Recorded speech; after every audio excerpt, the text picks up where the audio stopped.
position the book so that on some list somewhere, it's a bestseller. Now, Amazon has fucking millions of lists, right? So you could be the bestseller of questions about Italian heritage by people living in South Africa. Like, there's probably a category like that. For sure. Like, this is the bestseller for that. So now for $1,000 to $5,000, you can go along and say, you know what? I'm a coach and I'm also an Amazon best-selling author. That would be like somebody slipping in the shower and then saying, I'm an international high dive competitor. Right? I mean, he convinced me to go on a 10-day meditation course. Worst fucking experience in my life. In World War II, they were occupied by the Germans. The people in Corsica drove the Germans out. Like, they literally drove the Germans out by taking cattle and pouring oil on the cattle. Drove the Germans out. The day after they drove the Germans out, the Americans, in an effort to drive the Germans out, bombed the shit out of Bastia. They fucking hate Americans. They fucking hate them. So I was Canadian. I told my big Name 3 things that people should try at least once in their life. Psychedelics, and psychedelics. This is the thing. This is the piece. This is really, really important.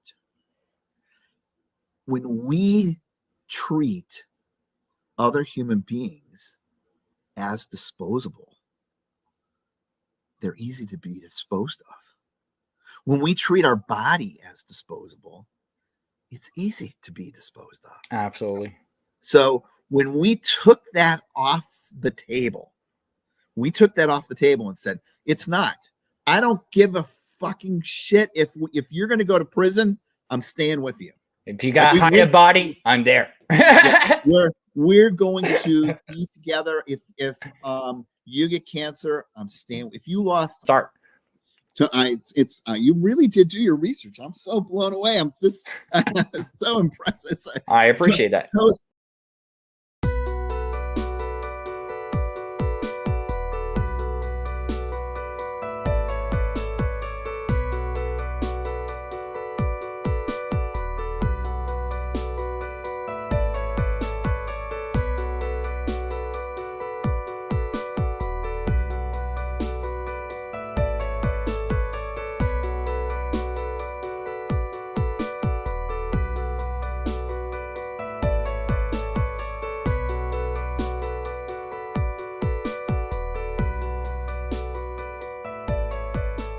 Welcome back on the Rumbling Facts podcast, where uncomfortable truth meets critical thinking for real, raw, and unfiltered conversations for growth for the real ones like you people. This is your number one destination to challenge the script, dig deeper into issues that most people are going to shy away from and avoid. I'm Sam, DjRetsam, a rapper, creator, truth seeker, and the founder of Making Others Read, a nonprofit taking unwanted books that people don't want to throw out. I take them and give them back to the communities because knowledge is power, people, and it should never fucking be wasted.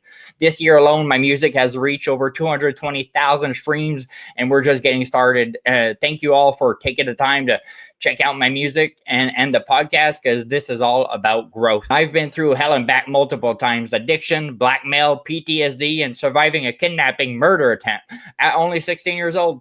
But I came out louder, sharper, and even more determined than ever to help people in their lives, giving through advice through the podcast or the books or the fucking music.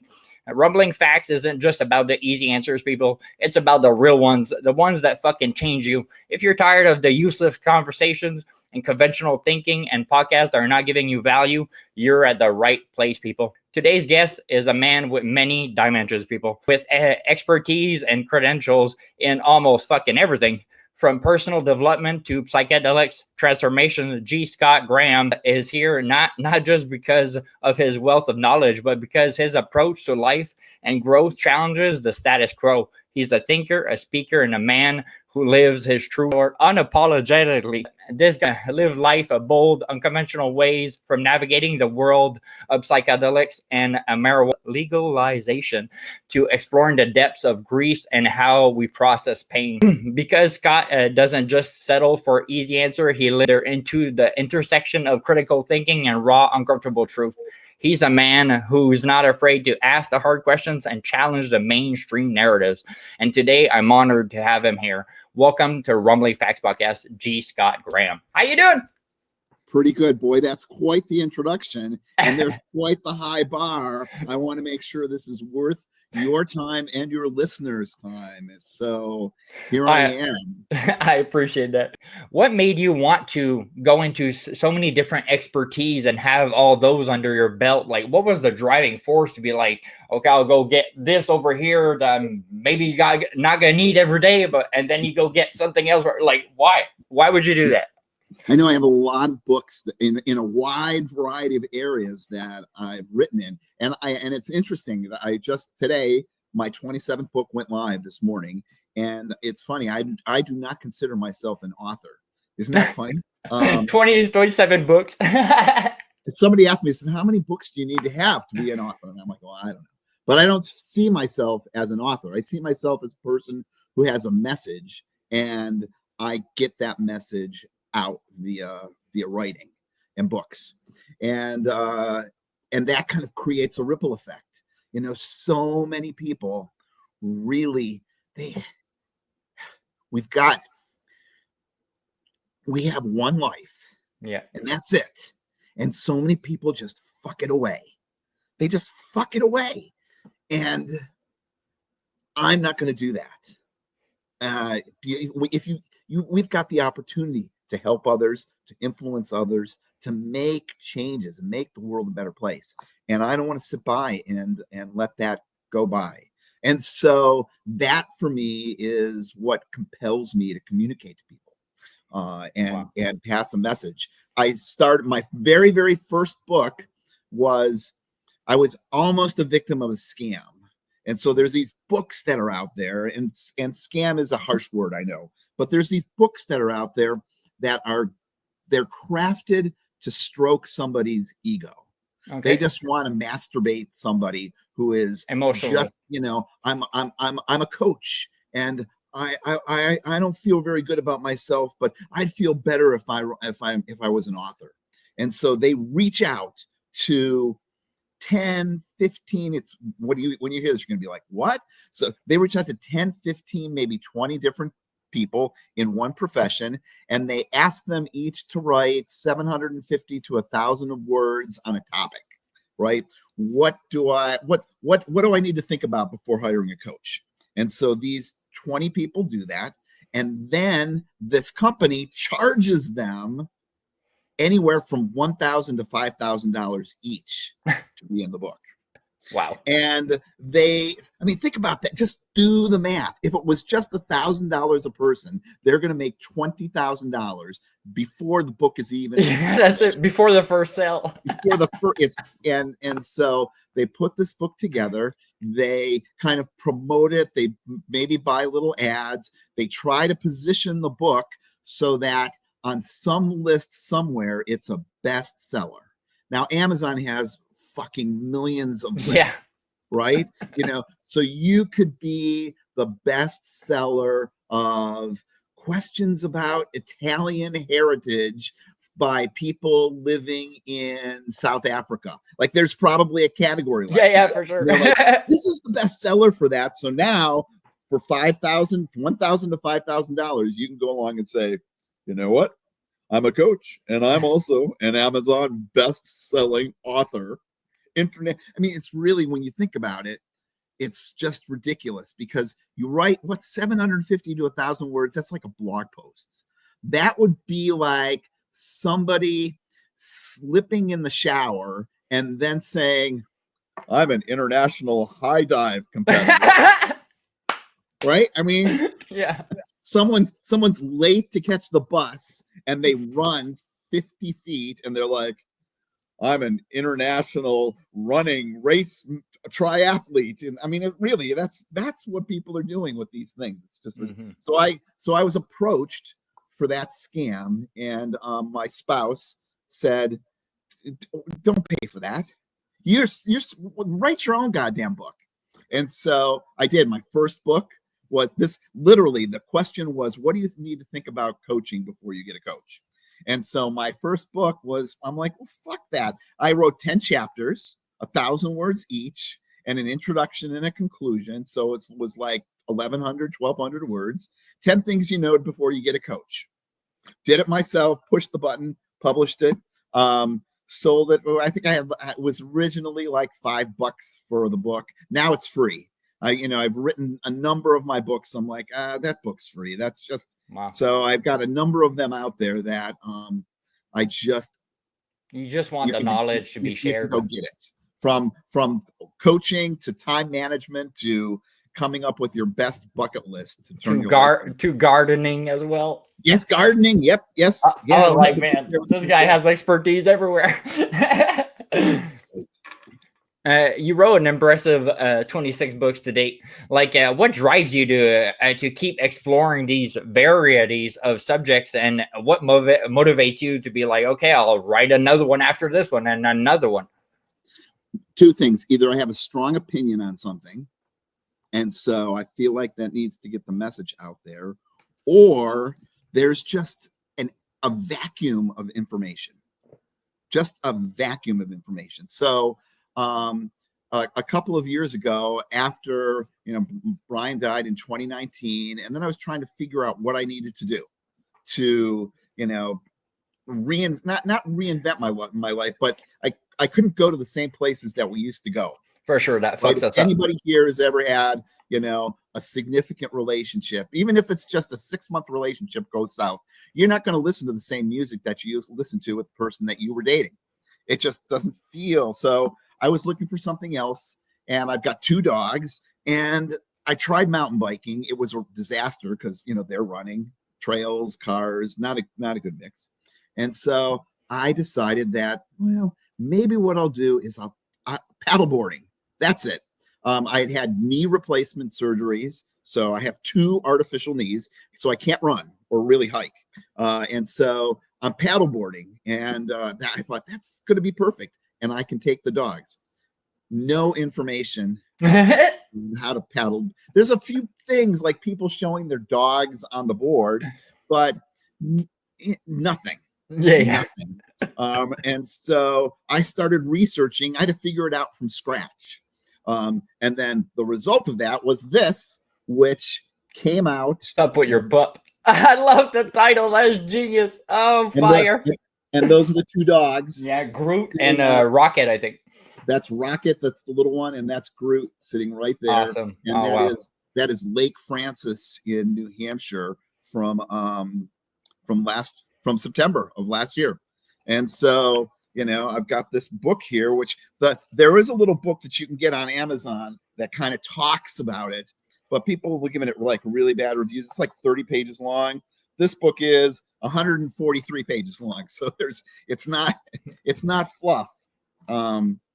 So that's an example of something that, and how it came about, because I have an interest and there's nothing. And I'm like, well, fuck it. If I'm gonna take the time to learn about it, I'm gonna help somebody else learn about it. Wow. So literally, you take an adventure and knowledge that you gain, and you're like, well, now it's time to give my perspective of this in a book. Wow. I like that. You spend 1,610 days sleeping outside so far. What did you enjoy from sleeping outside for almost 4.5 years, technically, when you look at it? And do you sleep like literally nature, or you have a tent or RV? How does that work? So that I accrued all of that time from basically 3 or 4 areas. First of all, I hiked the entire Appalachian Trail. Yeah. Which is 2,100 miles long. And so from Georgia in the United States to Maine in the United States. So I walked there with a backpack, slept outside every night along the way. I hiked the Long Trail, which was the first long distance hiking trail. It's like 275 miles long. It's a baby. compared to the Appalachian. Yeah. I went to do all research on all those. Yeah. It's incredible what you did. Yeah. And so I did that twice. And actually one of my dogs has done it.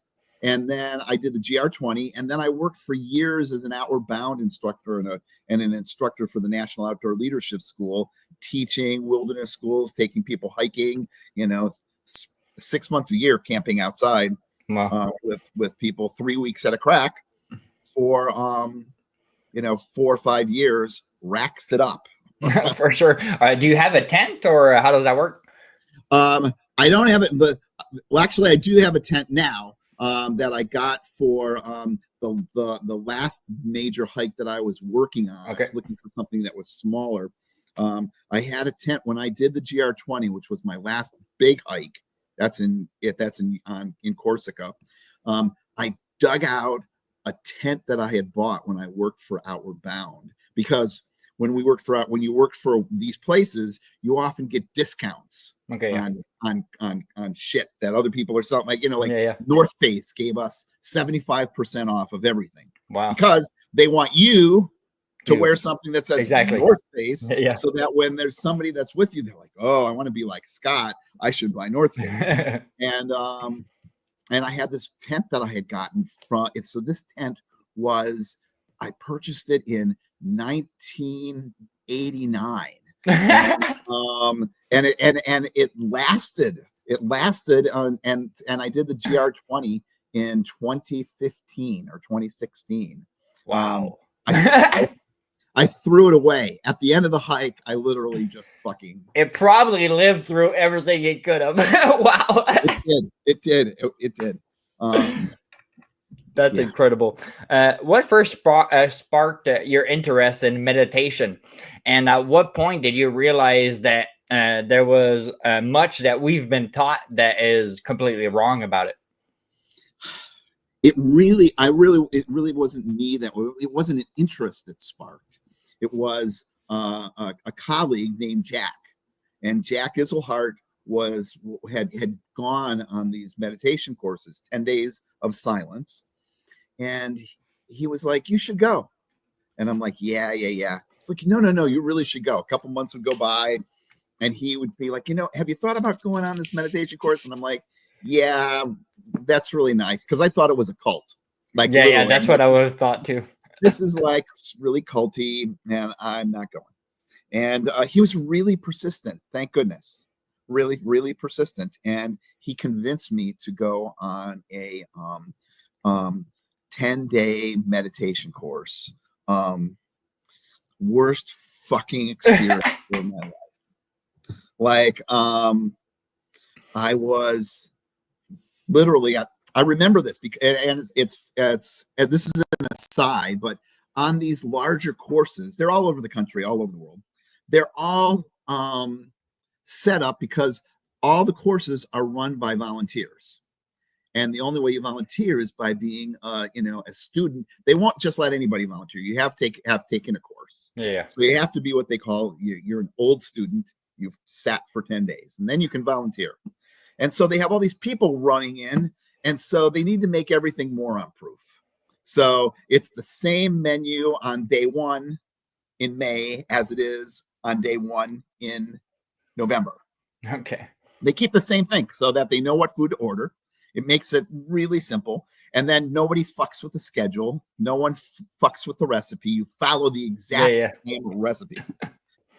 And so it's funny because as I this meal that I remember was on day 2 or 3 of the course. It was a Friday, so it was Wednesday, Thursday. Yeah, so day 3, it was an Italian meal, pasta and tomato sauce and garlic bread and a salad. Always served that same thing. And so I had that food, and we were meditating in the meditation hall that evening. And I was like, it was really tough for me. It was really, really tough for me on the course. And I suddenly felt like I was going to throw up. Like, I'm going to throw up here in the meditation hall. Holy shit. I jumped up from my chair, walked out the door from the meditation hall, fell to my knees, and projectile vomited all the way on the wall, on the floor. It was fucking everywhere. The course manager followed me out because he wanted to see what was going on. Now remember, he's a volunteer. I didn't know this at the time, but he's an old student, like I was going to be at the end of this course, and he just happened to come in, and they're like, "What do we want to do? Do you want to cook? Do you want to be the course manager? We've got these roles to fill." And he was just like, "Why don't you just go get a drink of water and then go back into the meditation hall?" And I'm like, "I'm not doing that. I'm leaving." He's like, no. He says, "No, you'll be fine. Just go back, meet with the teacher." And I'm like, no, I can't. Not even worried of why you're sick. Yeah, he's like, "You're going to be fine." He says, "I'm going to clean." He says, I said, "I got to clean up this mess." He goes, "Don't worry about it. I will clean it up." Wow, that's a hero right there, my friend. Like, oh, no. You are not cleaning it up. I'm cleaning it up, and then I'm leaving. Well, somehow he convinced me to stay till the end of the night. And literally, I went back in, and he cleaned it up. And I met with the teacher, and the teacher was like, this is whatever it is. We're not going to analyze what it is. Whatever it is, it's going to be different tomorrow, because nothing stays the same. You're not going to be vomiting for 10 days. Just go with it. And I'm like, "All right, I'll stay for one more day." Teacher was like, "Okay, that's fine." And then I met the teacher the next day, and he's like, "How's it going?" I'm like, "Oh, I'm not sick." He's like, "All right, so you're going to stay?" I'm like, "No, I'm still leaving." But he's like, can you just stay for one more day?" And I'm like, "All right, I'll stay for one more day, but then I'm leaving." And the next day, same thing happened. And I stayed for the entire course. And then what I discovered after that was, this sense of presence, this sense of peace, this sense of things just not being so weighty on me. We are hoodwinked in this country with meditation and all this bullshit about, listen to this app on your phone and this is going to make you feel like it's all bullshit. Yeah. Because meditation's not about feeling good. That's bullshit. Meditation, the results of meditation are about feeling good, but meditation itself isn't. And people push meditation these days like it's some sort of hallucinogen. Like, you're going to take this, your stress is going to go away, and this is magic pill. Or you're going to bring fortune to you. It's bullshit. Yeah. It really is. And so true meditation is, this is the best analogy I can come to. Meditation is to your own well-being like running is to your cardiovascular health. So you go run. I mean, who's fucking loves running? Like, Nobody. You have to. Nobody's the only people that love running are the people that were camping, and a bear is coming to catch them, and they're the fastest one in their group. They love running because everybody else is left behind. The bear's attacking them, and they're like, "I love running." But other than that, mm-hmm. I mean. But it's the result that we appreciate, like you said. Yeah. Right. And so the result, like running is to cardiovascular health, like meditation is, here's the word, equanimity. Okay. What does that mean? Yeah. There's four pieces that come as you're meditating. And the first one is equanimity. A second one that you cultivate once you have a basic base of equanimity is loving kindness. It's all interrelated. Another one is compassion, and then the fourth one is it's called selfless joy. It's where somebody has something good happen from them, and because of your practice, you realize that good thing is something to be celebrated. So you're joyful for them as opposed to jealous. Yeah. Right. There's no, and the envy goes away. Yeah. In that piece. Wow. That's the result of meditation, not this whatever bullshit. For somebody like me that can't keep my mouth shut since I'm a kid, I say everything I think and feel since the beginning. I lost jobs, careers, suspended from school all the time, and that's caused by my OCD, and I didn't know it when I was a kid there. So what made you want to not talk and be silent for 262 days in silent straight? And what did you discover after doing that? And was it hard, like not talking? It actually was pretty easy because everybody that's at the center, so this is 10 days at a crack, everybody comes in and makes a vow of silence. So it's hard to not talk when everybody else is talking. Oh yeah. Right? It's pick any behavior. If you are trying to lose weight and you're hanging out with people who are, sitting in front of the television eating Cheetos, guess you're not going to lose weight. It's pretty hard. Yeah. If you're trying to stop drinking, and you're with drinkers, and you're hanging out with drinkers on a Friday night playing, you are not going to stop drinking. I guarantee you that. I absolutely fucking guarantee that. If you might be thinking, "Oh, that's me," that's bullshit. You are. It's not going to work. Mm-hmm. And so you go on this meditation course, and there's new people that are there, and there's old people that are there. Old people meaning people that have done a course already, right? They've got 10 days under their belt. They might have 300 days or 100 days. And the new people, everybody's being quiet and not talking to each other. The old students are not only not talking to each other and not talking to you, but they're not even looking at you. So there's not even a level of communication like two people walking towards the same door, right? And normally if someone wasn't talking, someone would be like, you go first or you go do that. What will happen is that you'll see like an older student that you're both walking towards the same door, and that more experienced student will stop and just let the guy without no signs. Yeah, no signs. They just stop and they look out the window. Because sign language would be cheating in talking? Yes. Okay, that's what I would think too. There's none of that. Oh, yeah. And you don't even there's no journals, there's no books, there's no electronics. Cell phones, yeah. There's no music. So everything, we spend our lives in this 30-second TikTok world. Yep. Just barraged with shit all the time. And so what happens is that when you turn that down and people do that collectively, things get quieter and quieter and quieter. Then it's really still. It is really, really still. And it's on like day 8. Actually on the 10th day, you're there for basically 11. On the 10th day, they let everybody talk. And they sometime around noon or something, they're like, at these places you can go talk. They didn't used to do that. They used to just 10 days, 11th day, you're gone. And they found that people went off the deep end. It was so overwhelming.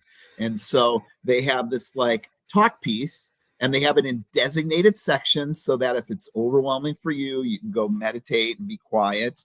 And that acts like a buffer between the silence and the noise, because after this chunk of time of being very focused with your eyes closed and you're focused on yourself and you're not talking to anybody else, by the time that 11th day rolls around and you're out the door, the world is overwhelming. Yeah, it's absolutely too chaotic for sure.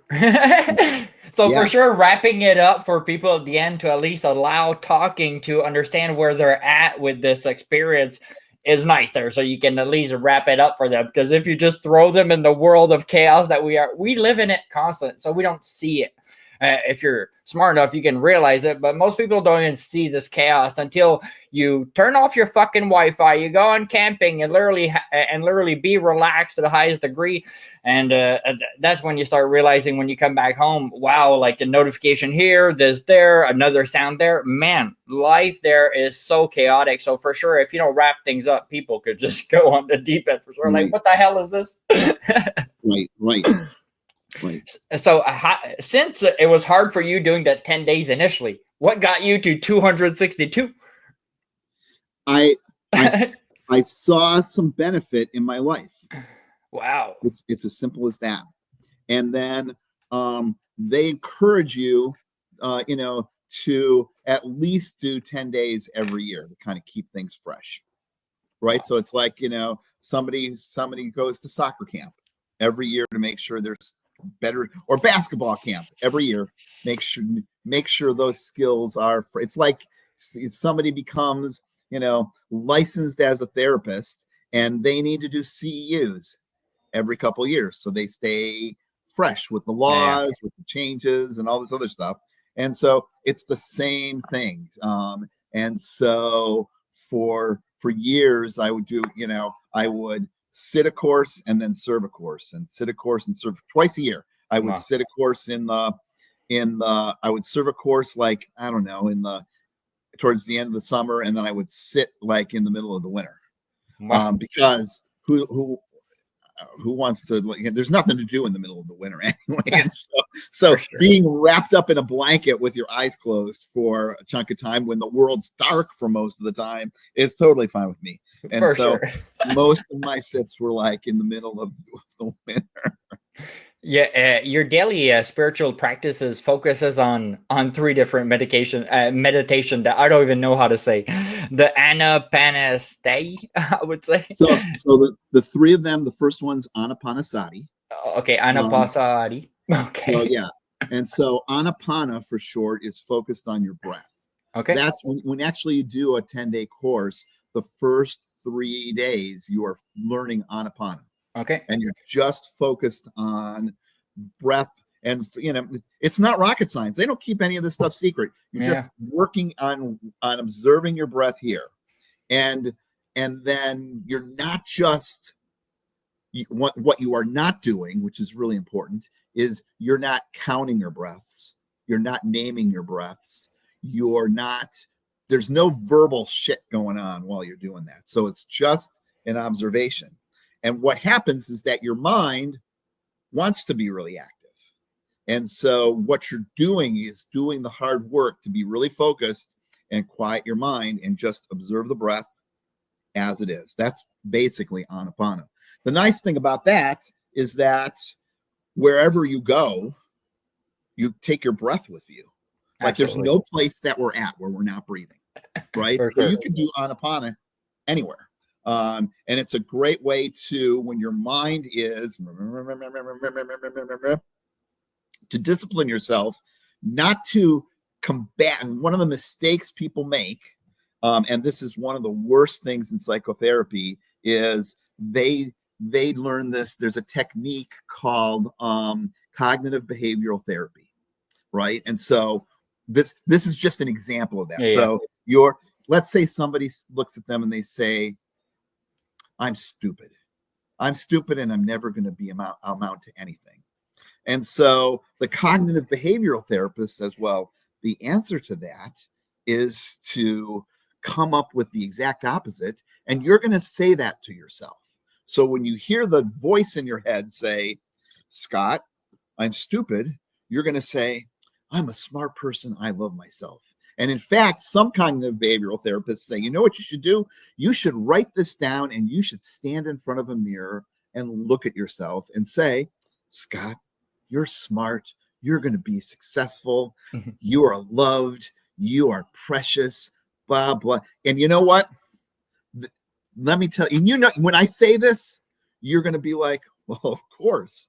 Because if you've ever done this, that voice in your head that's telling you that you're stupid, that you're not going to amount to anything, it fucking knows what you're doing. It's not like it's stupid. It knows exactly what you're doing. And so every time you look in the mirror and you say, Scott, you're smart, that other fucking voice in your head is like, that's bullshit. No, you're not. Remember this time? They're arguing with each other. And the voice in your head that's criticizing you and telling you all this shit is going to win because it's known you longer every single time. and it's less unfiltered. That first one there is exactly let's say when you're like, oh, bro, you've been slacking a couple of weeks. Well, because you've been slacking. If you're starting to think that in your mind, don't try to cover it up. Well, oh, I'm not slacking. I'm doing great. No, that don't work. Right. So the real strategy, which is also related to Vipassana, just like with Anapana, is to focus on something else so that voice isn't there. And then it gets quieter and quieter and quieter. And then what you realize is that voice is kind of bullshit. Like this is what happens to us. We go outside and it's raining. And our experience, really, our true experience is it's raining right now. That's it. That's it. And I'm standing in the rain. Yeah. But that's not what people do. Nope. They go, I'm fucking wet. It's cold. This sucks. I'm always going to be wet. Why the fuck does it rain all the time? It's never sunny here. I hate the fucking rain. Oh my God. It's raining more because there's global fucking warming. What's going to happen? Oh my that's bullshit. The truth is it's just rain. That's it. There is a big difference, and this is an important piece, Sam. There is a big difference between the weather and a weather forecast. It's just the fucking weather. It's going to be different tomorrow. It's not a weather forecast. That people get wrapped up in that. Pick a topic. I got in a fight with my spouse, or I got in a fight with my parents. Yeah, my parents and we're always fighting. This is never going to happen. Blah blah blah blah blah blah blah. Just like, it's like I'm wet, I'm cold, it sucks. It's going to global warming. Will it ever stop? Blah blah blah blah blah. That's just added on shit. And creating yourself emotions of stuff you can't control, like the fucking temperature, is so stupid. I tell people, if you can't control the problem, well, you shouldn't be emotional about it because you can't fix it no matter what. So who gives a shit that you're stressed about the airplane ride on Monday? We're Tuesday. It's in 6 days. So till then, fucking relax. But no, people take these emotions of stuff they can't even control or touch, and they get riled up by it. It's like, no. You shouldn't look at a day like, oh my God, this guy's going to kill me. You got to look at this day like, I'm going to take over this day. And not the victim mindset a lot of people do. And they almost wait for when you go outside and it's fucking cold to the highest degree. Like, oh my God, look, what a day. Well, you start your day right there like this. Well, you just decline yourself for the rest of the day because your mind is just going to be like, see, I told you it was bad this morning. See how it is bad at work. And it's just fucking. Right. And so what you learn in the second technique, there's Anapana, the second technique, which is Vipassana, what you learn for that is that everything's impermanent. And so that's the insight from this piece. And Vipassana is, after you practice Anapana, it's kind of like sharpening the knife and then you're ready to cut the food or do the surgery or do whatever. You have to have a sharp knife to do that. Anapana strengthens your mind and gets you really focused. And then what you do, very simply, again, it's not rocket science. You're just starting at the top of your head, or you can start at your feet. Doesn't matter. You just go in a same consistent manner, and you're looking at sensations on your body. Hot, cold. You're not naming them, just like you don't name your breath. Hot, cold, tingling, pain, agitation, soreness, and you just go through, and then you come back and you check it out again. Is it different? Yeah, it might be a little bit different. Okay, go on. You're just going and just observing. No thought, just observing. And what that teaches you is that on a very, very micro level, nothing is constant. Everything is dynamic. And so if that's then true, what you learn is that fucking everything's dynamic. Yeah. Right? It's the weather, not a weather forecast. It's this pain in your neck that happens to be there. It's not going to be there. It's not going to be there tomorrow. It's not going to be there the next day. It's gone. It's gone. And what's the third meditation that you do? The Metavana. Yeah, that is loving kindness. And so once you have that equanimity, what you're trying to do is to, there's a piece of you that recognizes at some point as you're going through this process of anapana and then vipassana, you recognize how really fucked up and miserable people are. Wow. Right. And there's a piece of you when you realize that it's not about I have more money and you don't, or you have more money and I don't, or you live in California and I live in Vermont, or any of that, or you're Republican or I'm Democrat. That what you realize is that everybody's suffering no matter what. Exactly. And so that creates this sense of like compassion and love and understanding and understanding. Yeah. And so what you're doing is basically sending from a balanced point, you're sending out feelings of compassion and loving kindness that, I hope you're happy. But, and I want you to be at peace. And it's not like going to the grocery store and being to the grocery clerk, hey, how are you? Have a nice day. I'm fine. How are you? It's not you.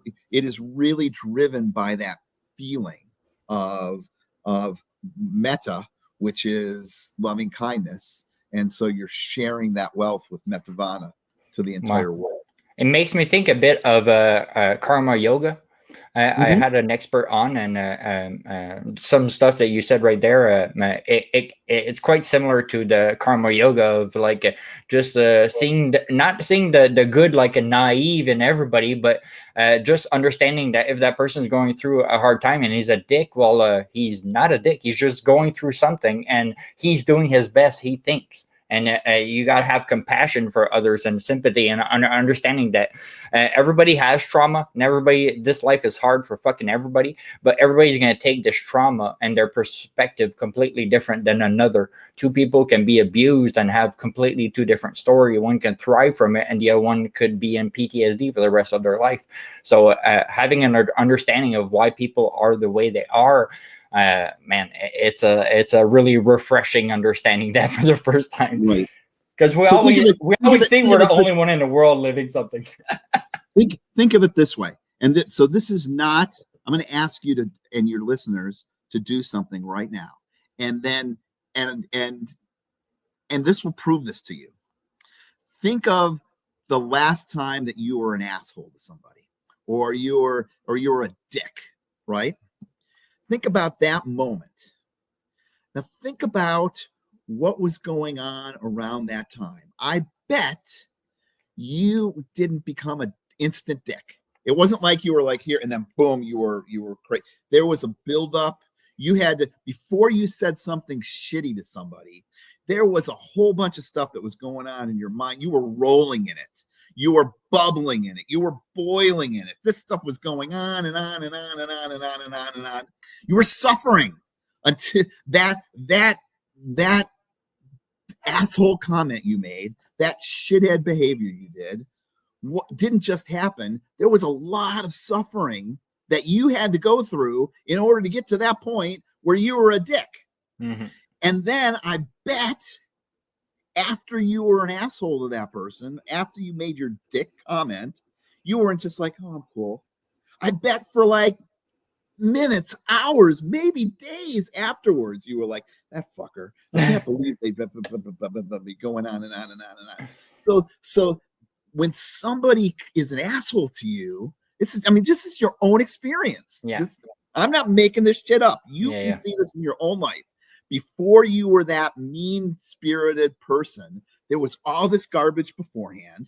You were mean. There was all this garbage afterwards. So there's a lot of that person who does that really has been suffering for days and days and days, or hours and hours and hours, and probably are going to continue to suffer for days and days and days and hours and hours and hours until that's done. And then who knows? They might see your picture and they're back again. I can't believe they did this 4 years ago to me. But that is so true. When we start analyzing of why we were a dick that day, well, we start understanding of why that person's a dick right now. You're like, okay, he's probably going through something. The fact that I shouldn't attack him back and just walk away. Yeah. Wow. That is some solid advice, honestly. I've heard a lot of people talk about, oh, you gotta find your true north, but you want people to find their true, I don't know how to say it, azimuth. Can you talk us what the hell this is and what's the difference really between the North Star that everybody tells us to go get? Well, you really did do your research on Oh, this. bro, you don't even imagine.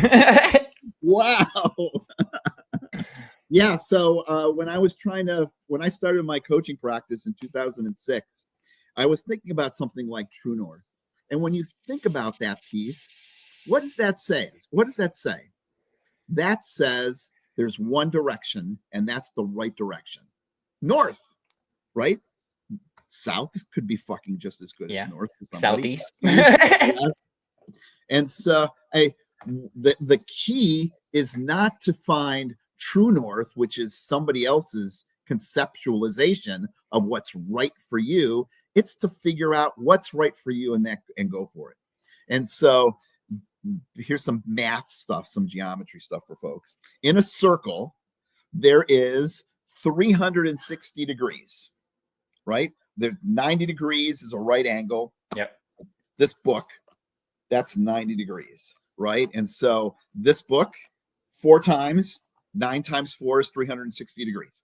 And so each on a compass, each of those degrees is called an azimuth. Okay. And so the idea behind this is to figure out what your true azimuth is and follow that. For you, exactly. For you. And that's for a couple of things. Number one, it's the direction that you want to go to in your life. You got to be clear on that piece. But the other piece that you really need to be clear on that most people aren't clear on are the magnetic poles in your life. Now, we just talked about how many that I worked for Outward Bound, took people hiking around in the woods. We used compass. That's where this came from. And so you cannot just take a compass and go wander around in the woods. No. because the compass doesn't point to the north. It points to a magnetic point on the earth, which changes a little bit over time. Yeah. It's a little bit different than it was 20 years ago. And 20 years from now, it's going to be just a little bit different, that magnetic piece. So you have to figure out where you're at on the planet in relation to that magnetic piece. And then you have to adjust the compass so that when you think you're really going east, you are going east and not going southeast because you didn't adjust the compass correctly, and then you're lost in the middle of nowhere. And so the two pieces are to know where you want to go and then identify the magnetic poles in your life that are going to keep you from getting there. And those magnetic poles come from your parents, your religion, your friends, right? We were talking about somebody trying to stay sober, right? And if they're hanging out with their friends who are drinking, that magnetic pull is to continue to drink. Yeah. But if you don't go in that corridor, well, you won't get pulled in it. So you just got to avoid those corridors. Exactly. Wow. Yeah. That is solid. Here's the uncomfortable truth section. So I'm going to ask you questions about uncomfortable truths in this life, and let's see where you go with this. What's an aspect of psychedelics that you believe is misrepresented by movies and media? I think that the aspect of psychedelics that's really misrepresented is that psychedelics are inherently bad, and that if you take a psychedelic, you're going to be off the deep end, and there's no it's going to make you crazy. Now, it could make you crazy. I'm not saying that it won't make you crazy. I mean, if you could have a traumatic experience and be crazy. I mean, there's lots of things that can make you crazy. Yeah.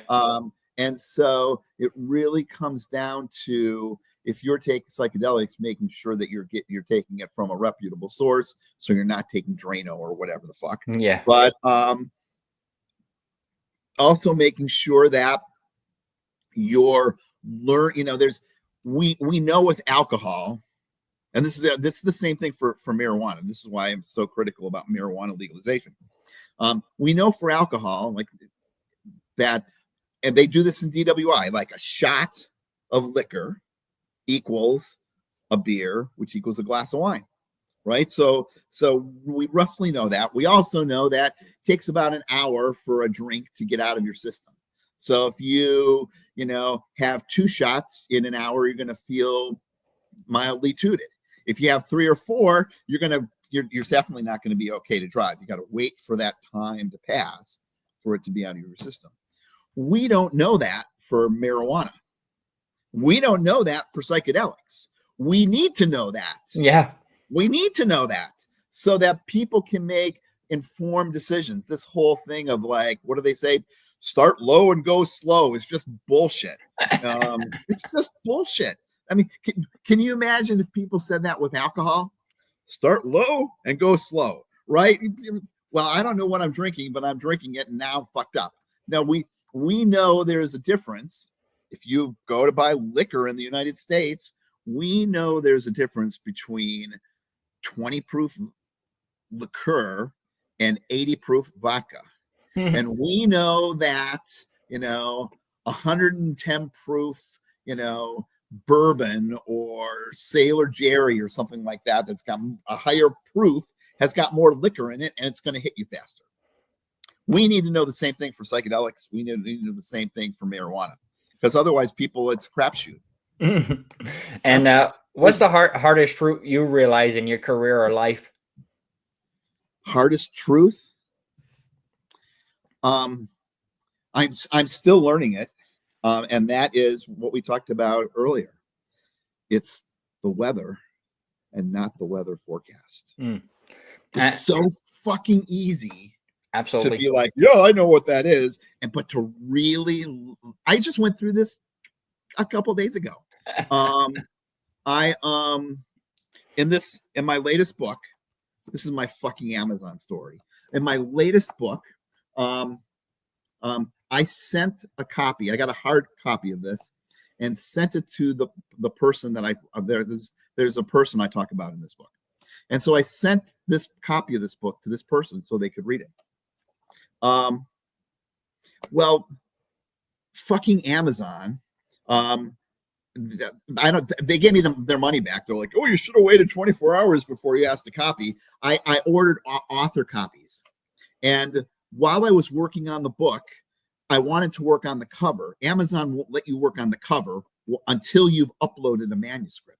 So I uploaded a bullshit manuscript. It was just to start the cover, just to get it going, so I could work on the fucking cover. Awesome. And I mean, there are sentences in my bullshit manuscripts that are just like blah blah blah blah blah blah blah.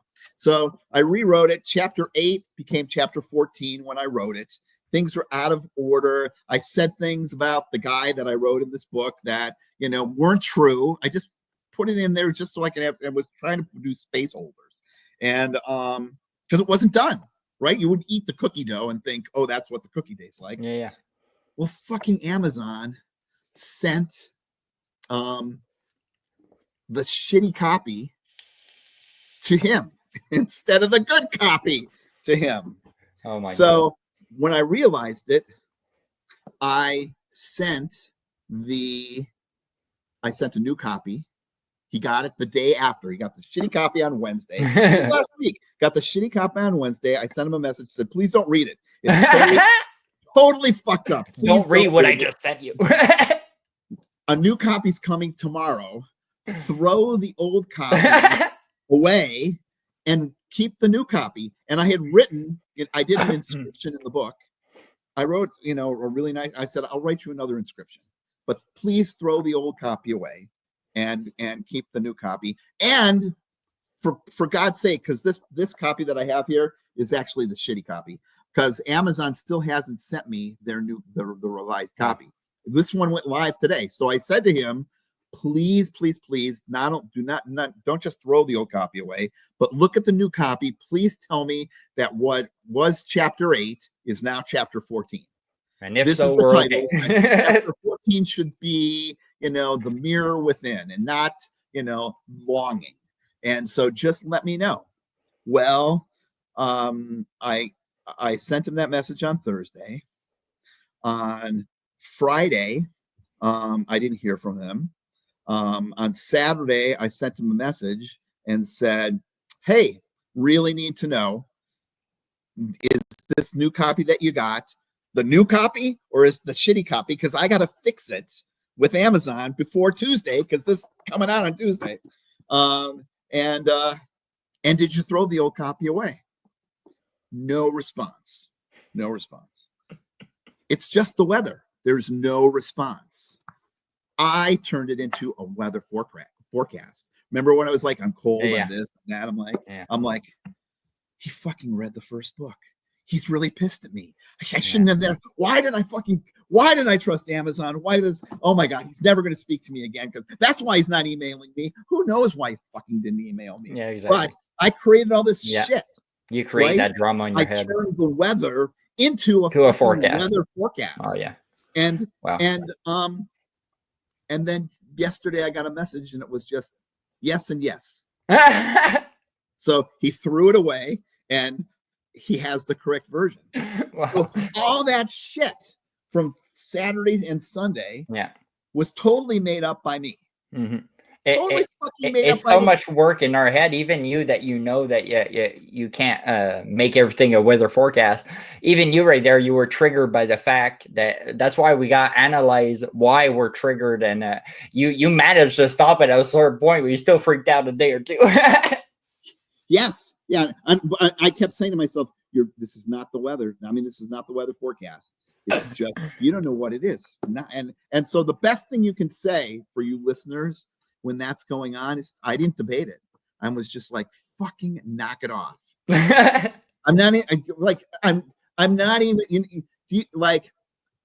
bet you know people in this weird political climate we are in that have a certain belief and they would love to debate you, and nothing you can fucking say is going to change their opinion on whatever it is, whether it's vaccines or Trump or this or that or whatever.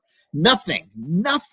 It's like, so you don't even waste your breath in getting an argument with them because it's not going to go anywhere.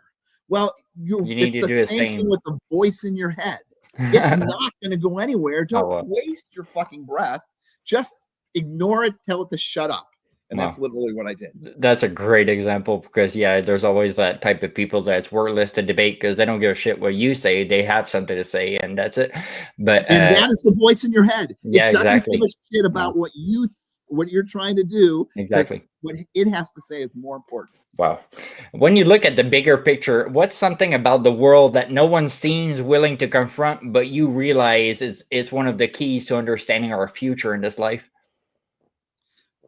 The biggest issue, and I've written about grief and why that's an issue, but an even bigger issue is we are sold this happiness myth.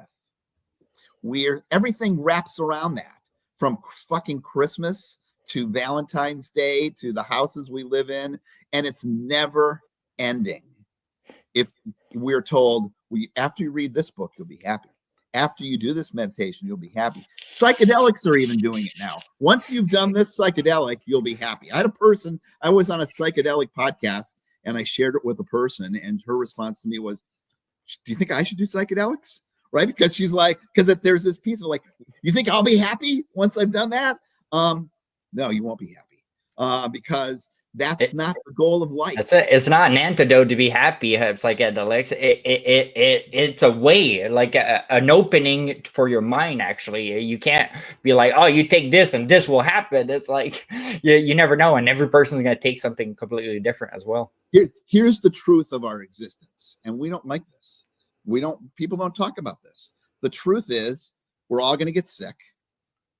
We're all going to be miserable. People around us are going to die. You're going to fall in love, and unless that person outlives you, falling in love with that person is going to come with pain. Period. You're going to feel really, really crappy, and we're all going to die. And so my mom, she lived to be 99 years old. Wow. And people say that, like, wow. How fucking unfortunate.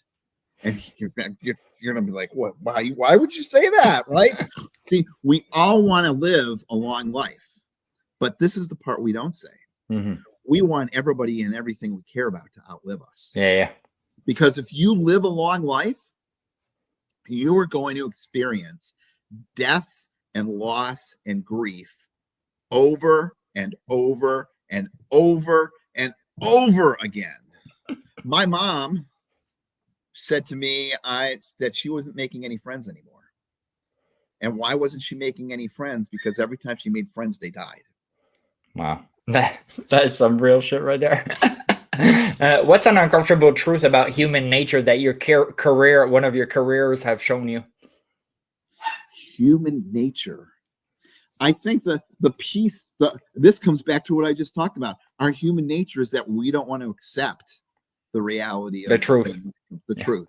We don't want to know the truth, right? So we would rather believe that buying a Lexus is going to make us happy than to take the time to work on ourselves. Absolutely. We would like to believe that buying a $5 app on our phone and listening to it is what's going to make us happy, because that is easier than working on ourselves. And there is nothing. I don't know why we do. It's because we want this shortcut. Yeah, exactly. Right? We want this shortcut. We want to take an injection and magically lose weight in a day. We want to take a pill, and so all these pill pushers that are out there that are trying to give us pills from everything from weight loss to depression and everything fucking in between are preying on us because we don't want to do the work. And we're hoping for that. They just know that. So they're like the snake, you see these people snake oil in like the 1800s. They'd be out west and they'd be like, it was basically alcohol. And they, be like, here, this will solve this issue. Drink this.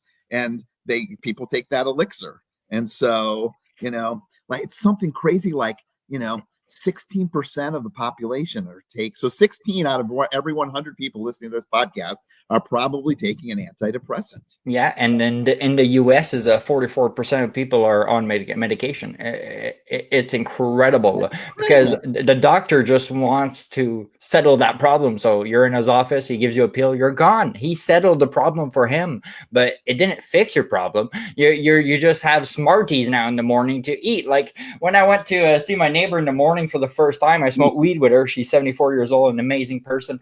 And first time I arrived at 8 something in the morning, and I was seeing all the pills on the table. I'm like, what is this? These are Smarties or something? He's like, no, Sam, I gotta take one of these. There was 7 different colors, and I was shocked. I did not know that she was taking that many pills, but that's the system we are in. It's so fucking incredible. Yeah.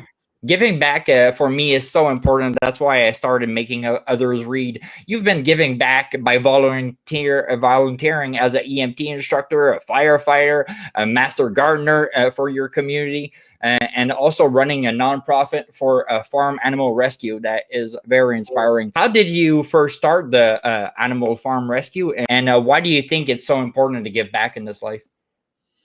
Well, I'll answer the second question first. It's important to give back. There's something that you get, and you Absolutely. can't get it by going after it. And what you get from giving back is a smaller sense of self. We go around with these big puffy egos, this big I. Mm-hmm. This is who I am, and we get it. Everything we do around this happiness bullshit feeds into that I. I drive a Lexus. I drive a BMW. I went to Harvard. I went to so-and-so. I have this house. I do this. I went on vacation last month to you know where. That's fucking incredible because I'm such an incredible fucking person. It's service deflates that ego. Absolutely. Unless there are some people that do the service and then they're like, yes, because I am incredible.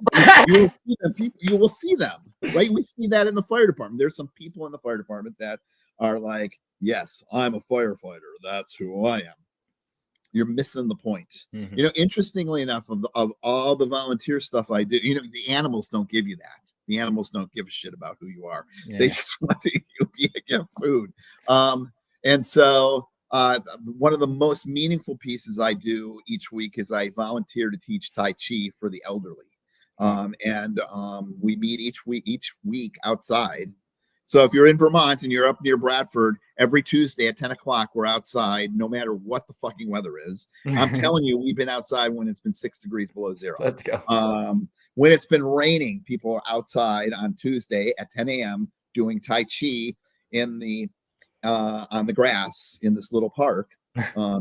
And all these people drive by because we're right by a road, and some people will toot the horn like we're doing the toot the horn. And I said to them this morning, it's Tuesday and we're recording this Tuesday afternoon. I said to them this morning, I said, do you ever wonder, like, these people just driving by tooting the horn? Like, I want to turn to them and say, why don't you fucking just come and do Tai Chi instead of tooting the horns? But it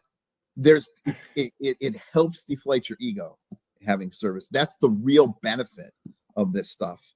Absolutely, because we all think that we're like everything revolves around us until you start giving back. When I started giving back 3 years ago, like I was attached to a thrift shop that were throwing out 400 to 600 books a week. And after the first week, I'm like, okay, we're not going to do that anymore. They're like, well, what are you talking about? I'm like, the books, you're throwing them out. What the fuck? Somebody published a book. He publishes 50,000 copies. Well, you're throwing some of those out. Like, what the fuck? There's so many people that can't even buy those books. Why don't we just give them? They're like, oh, Sam, we don't have time to give them. Oh, it's okay then. Put my fucking name on the box. I got it. I got it. It's all good. And I took it. I took it from there.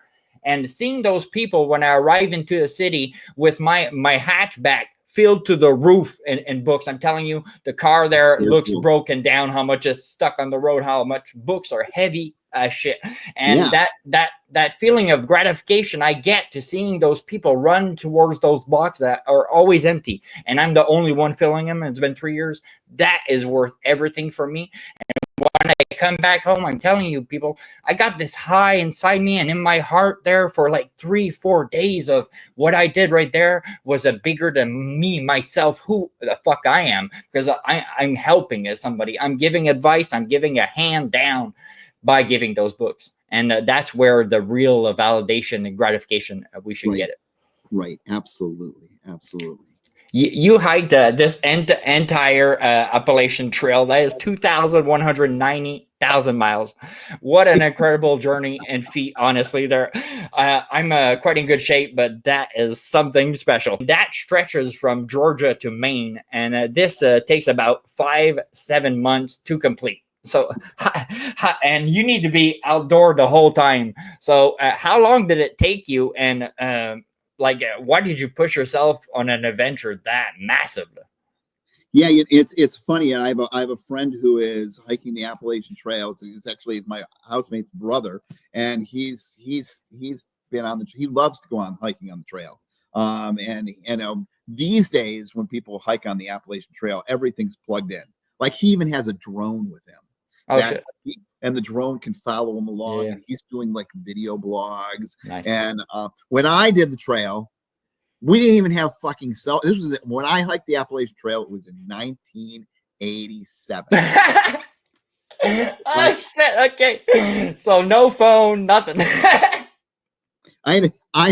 You had to bring quarters and dimes with you, so you could use a payphone if you needed to use it, because they were paying. There were no cell phones, there were no computers, there were no,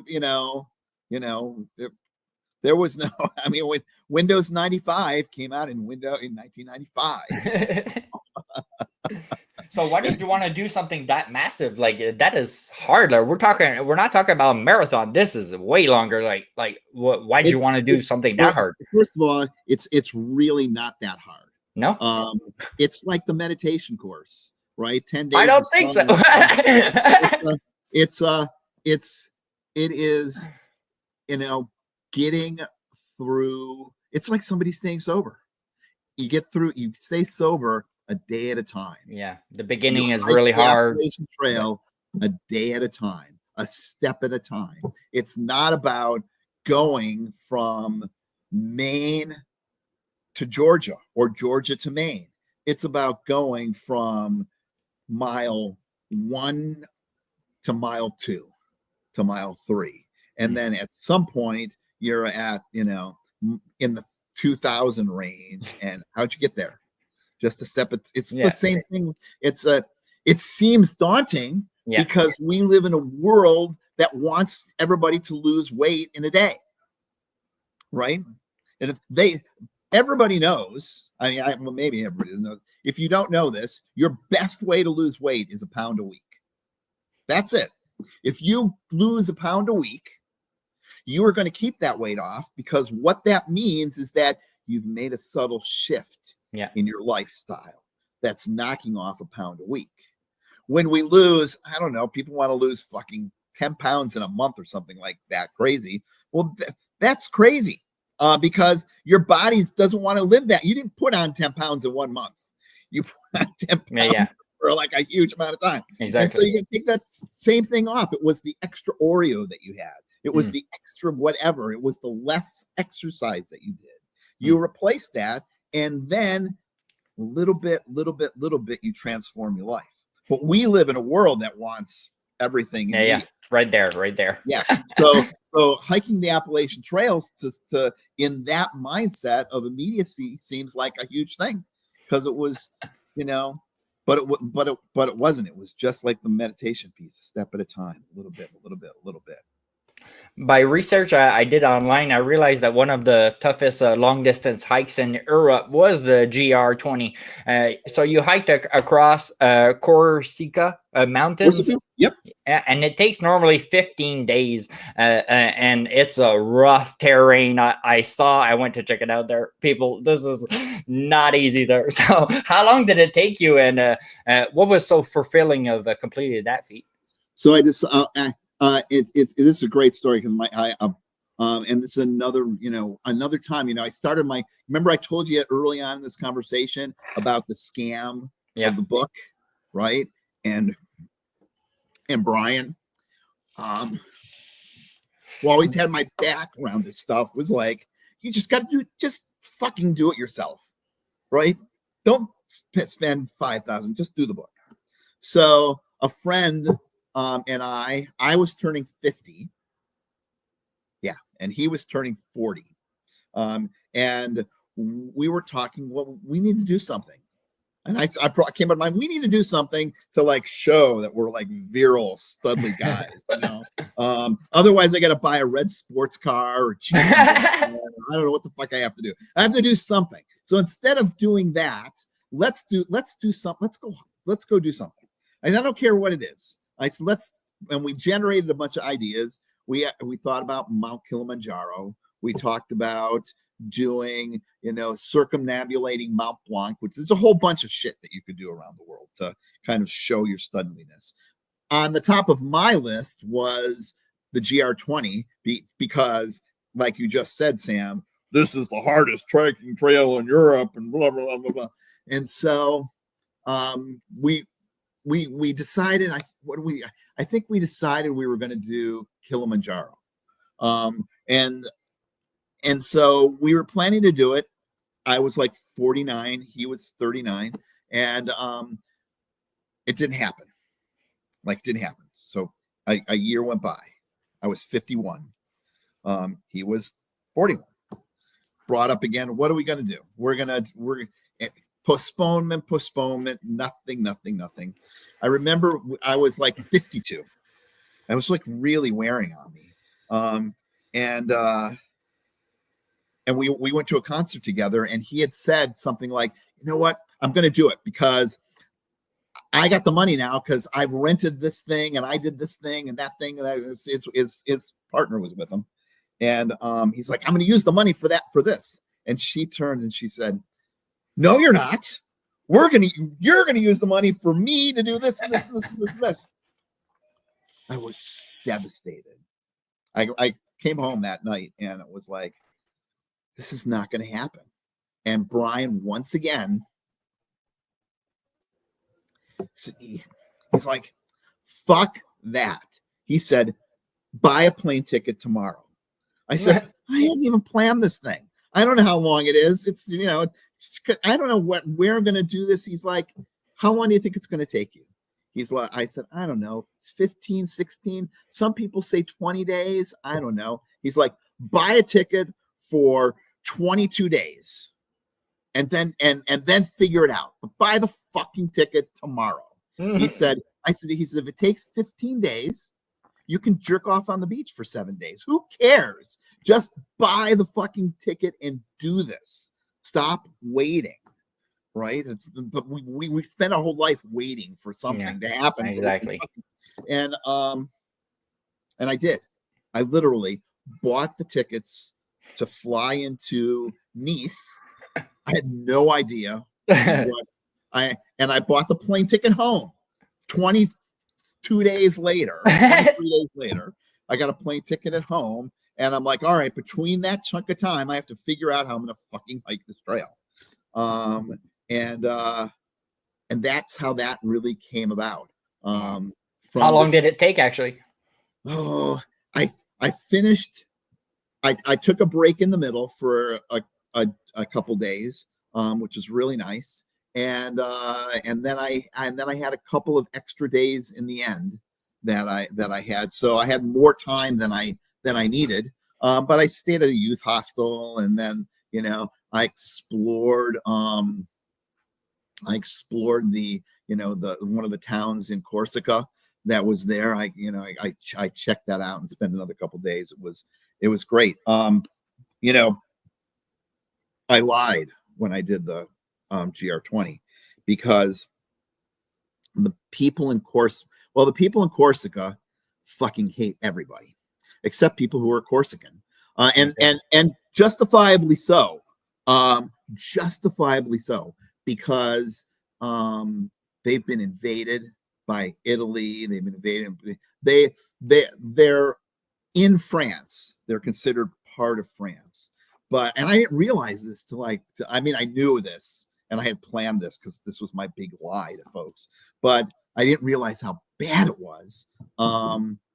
They, at the post office, like this is a government post office, they fly the Corsican flag above the flag of France. Wow.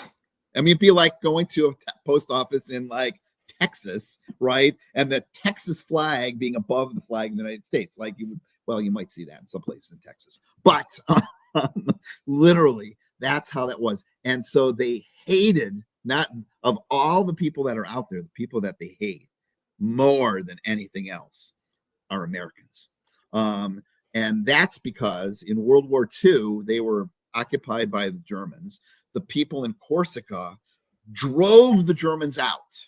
Like they literally drove the Germans out by taking cattle and pouring oil on the cattle, lit the cattle on fire, and then created a stampede to drive the Germans out.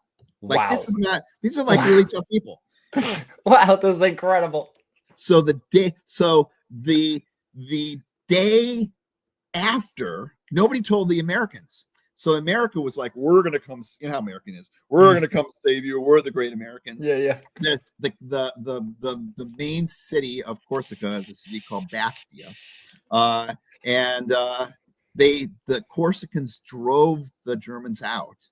The day after they drove the Germans out, the Americans, in an effort to drive the Germans out, bombed the shit out of Bastia. They fucking hate Americans. They fucking hate them. So I was Canadian.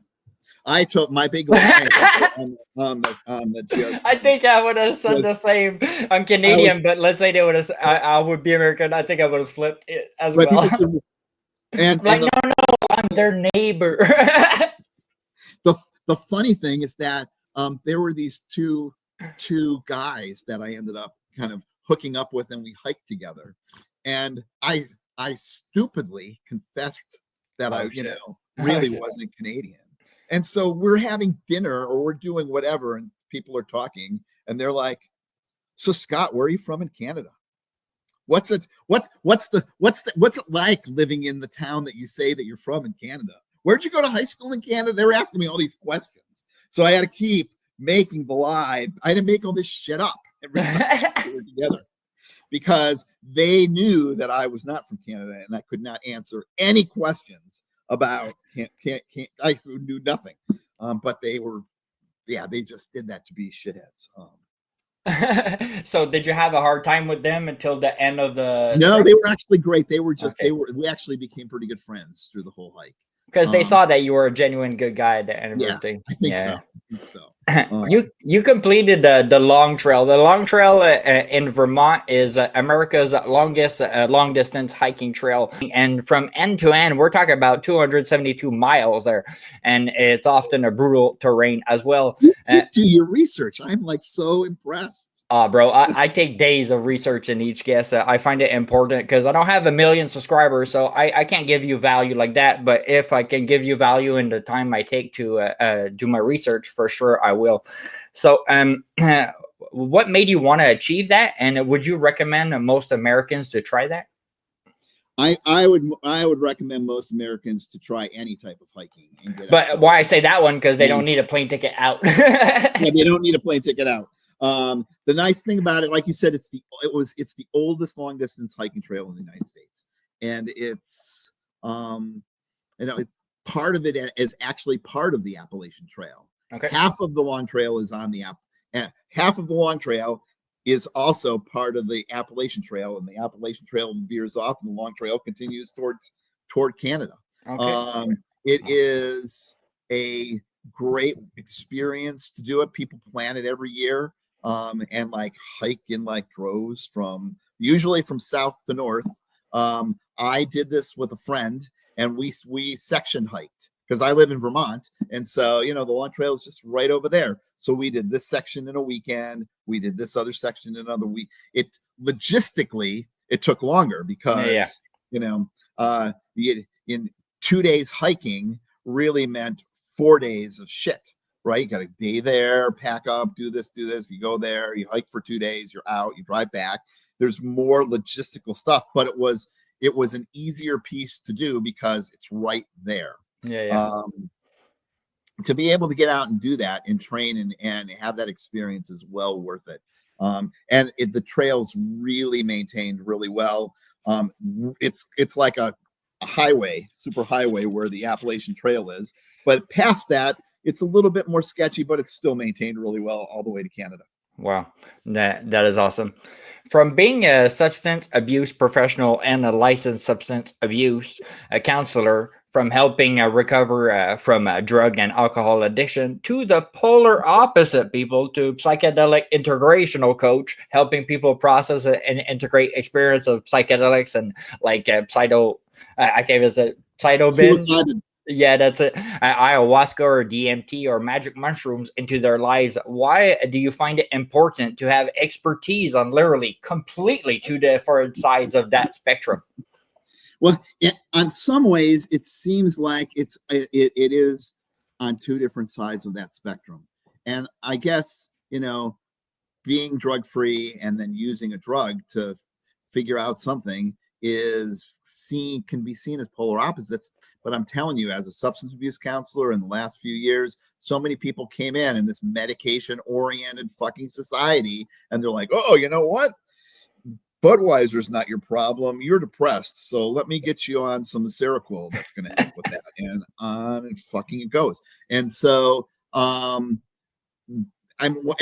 what do you call it when someone tries to get sober off of drugs and then they go to a drug rehab and they come out on drugs to modify their feelings that they were using the drugs in the first place to deal with?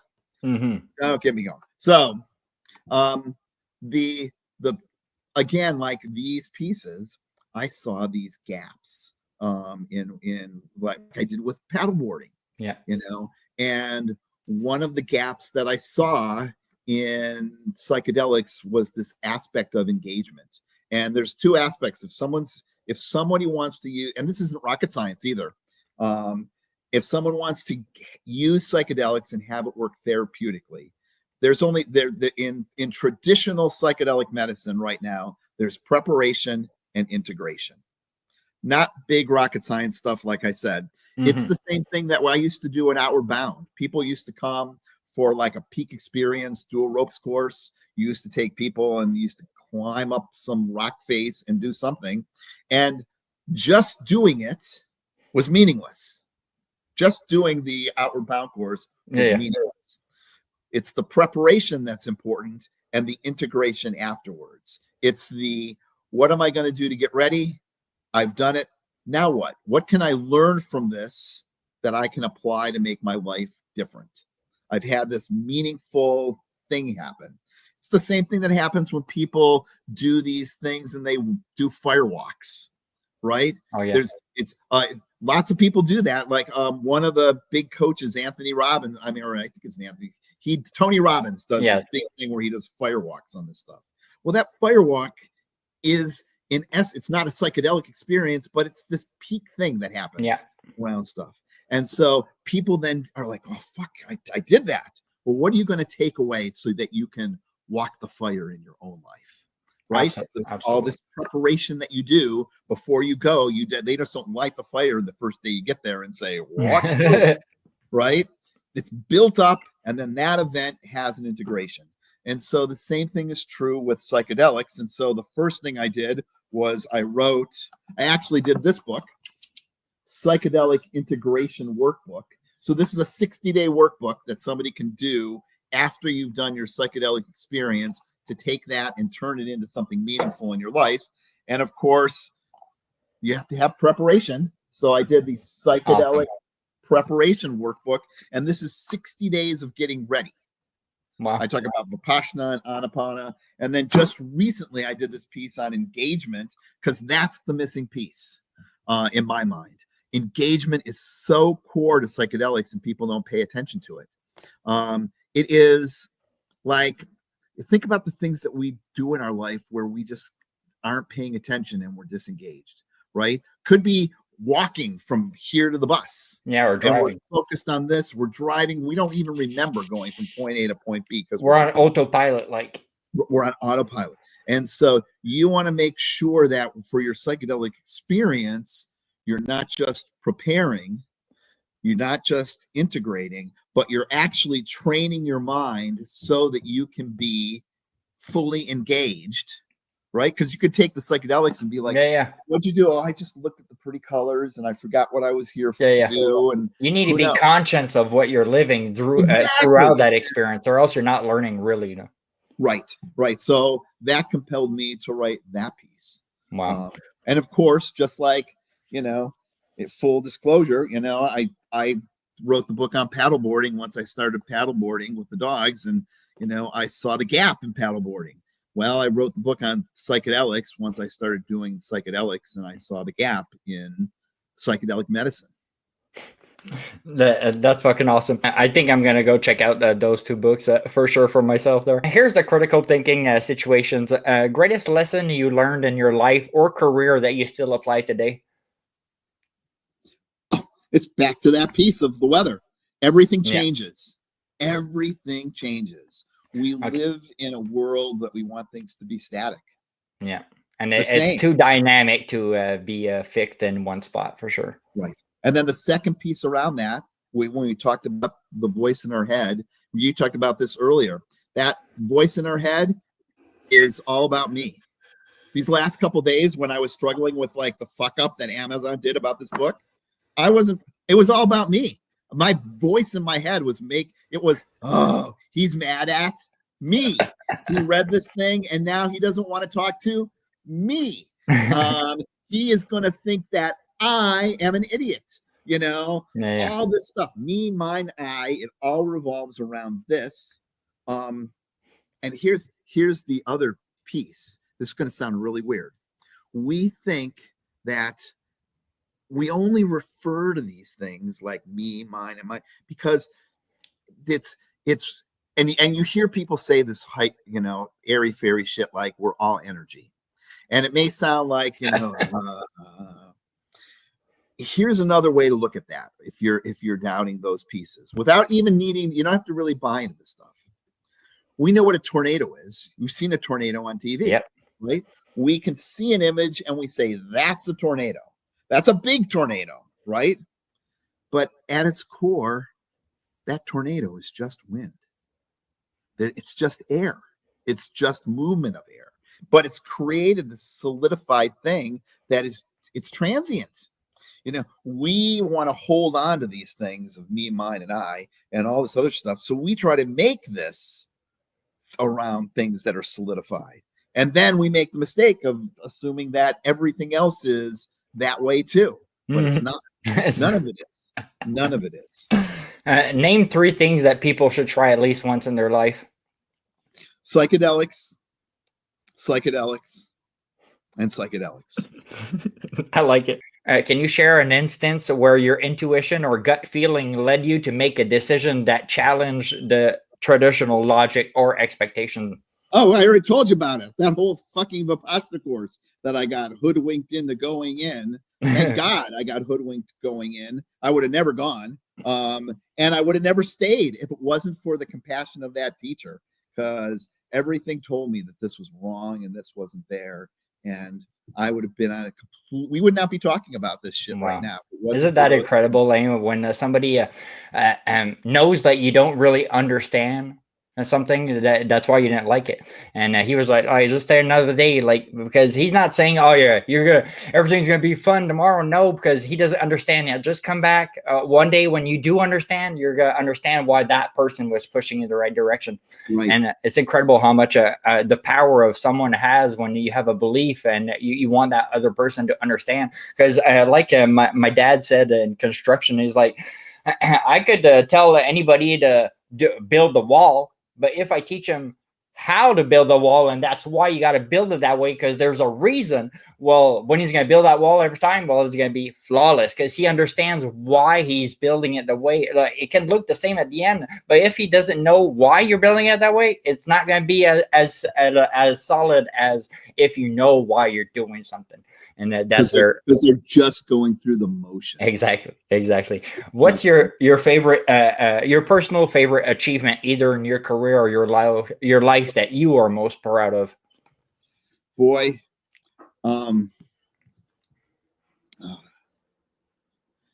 it was being in a loving monogamous relationship for 31 years. That's what your partner that passed away. Yeah, Brian and I were together for 31 years. We didn't cheat on each other. We didn't leave each other. We didn't break up. It was really tough. See, this is the other fucked up thing. We expect even relationships to be fucking easy. And then people don't put the work into them. And then they wonder why everything goes to hell in a handbag. It's like, well, how did I get fat? Well, it didn't happen suddenly. Well, how did my relationship fall apart? Well, it didn't fucking just happen suddenly. You know, it happened on day one when you stopped doing it. And one of the things that we did, it was, I don't know why we did this, but I think part of it was my parents and what we were told, but we had agreed that we were in it. We actually, the word that we use is we threw the parachutes away. So we would never, ever, there's no turning back. Ever say, maybe this isn't going to work out. Maybe we shouldn't be together. We were, and so, see, this is the thing. This is the piece. This is really, really important. When we treat other human beings as disposable, they're easy to be disposed of. When we treat our body as disposable, it's easy to be disposed of. Absolutely. So when we took that off the table, and said, it's not.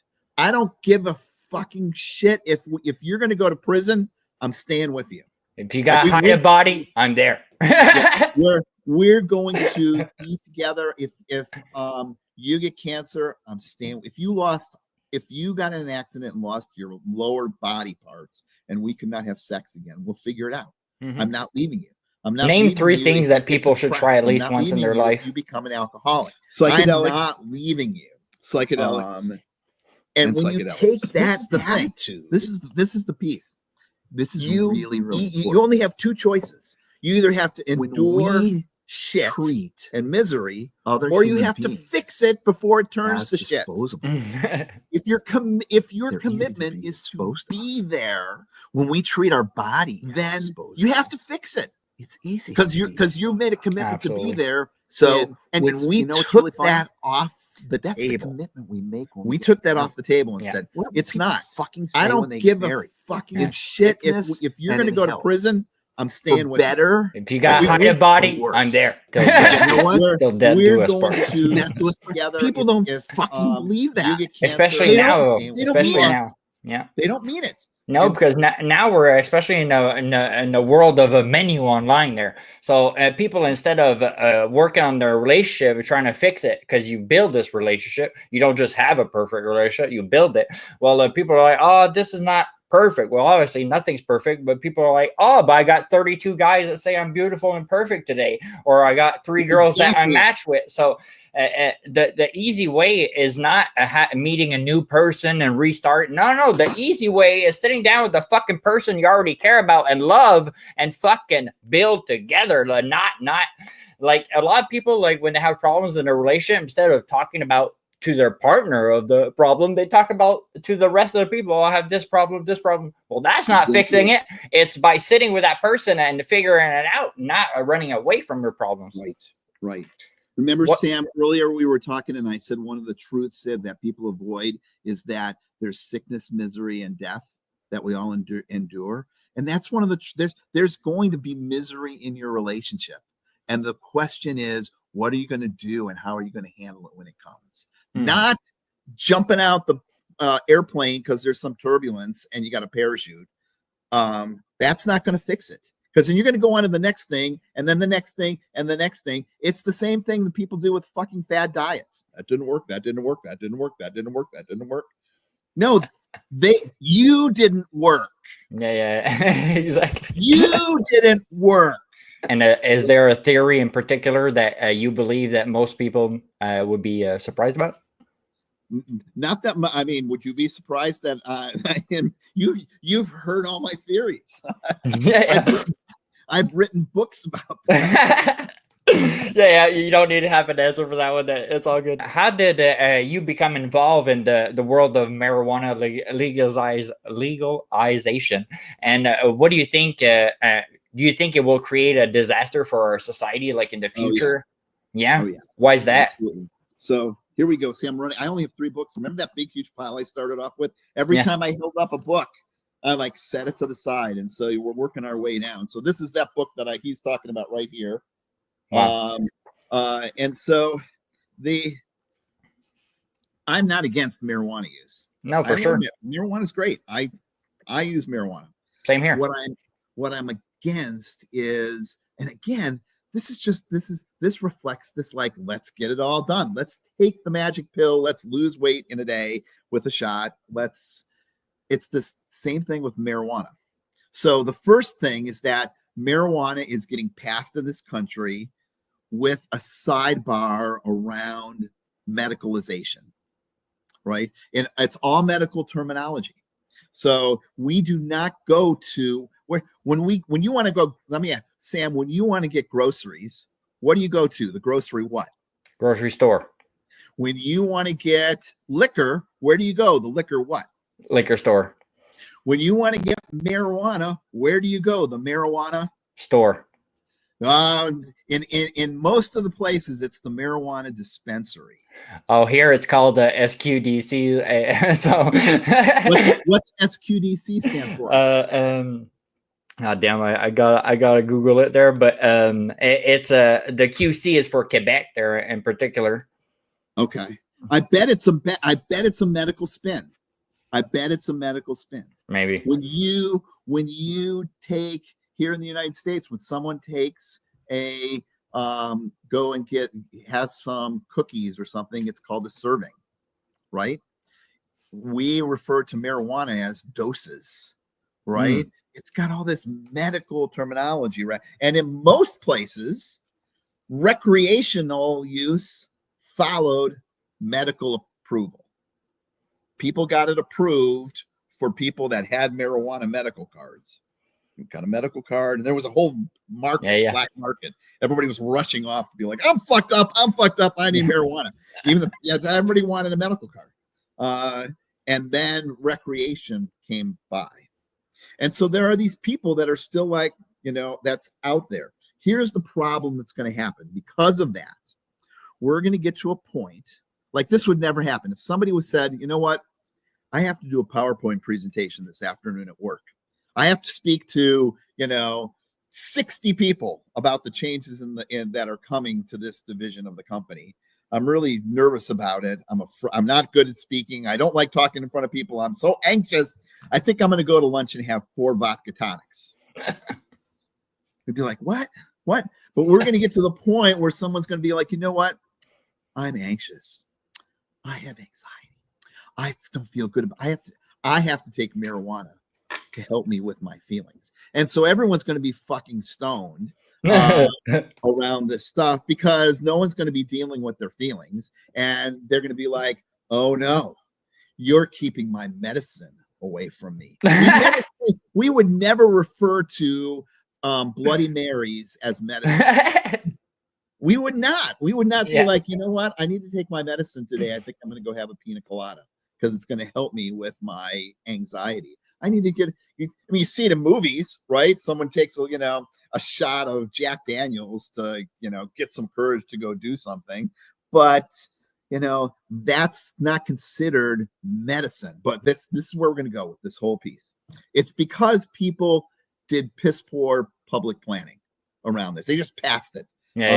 It's the same thing. It's the same thing that got potbelly pigs, peacocks, and snakes on airplanes as fucking service animals because the United States did a shitty job around public policy around what is a good service animal. And next thing you know, people were bringing God knows what. On have a horse. I just saw a report. Like, this is my emotional support animal. And they've had to really tighten it up. And it's still a scam.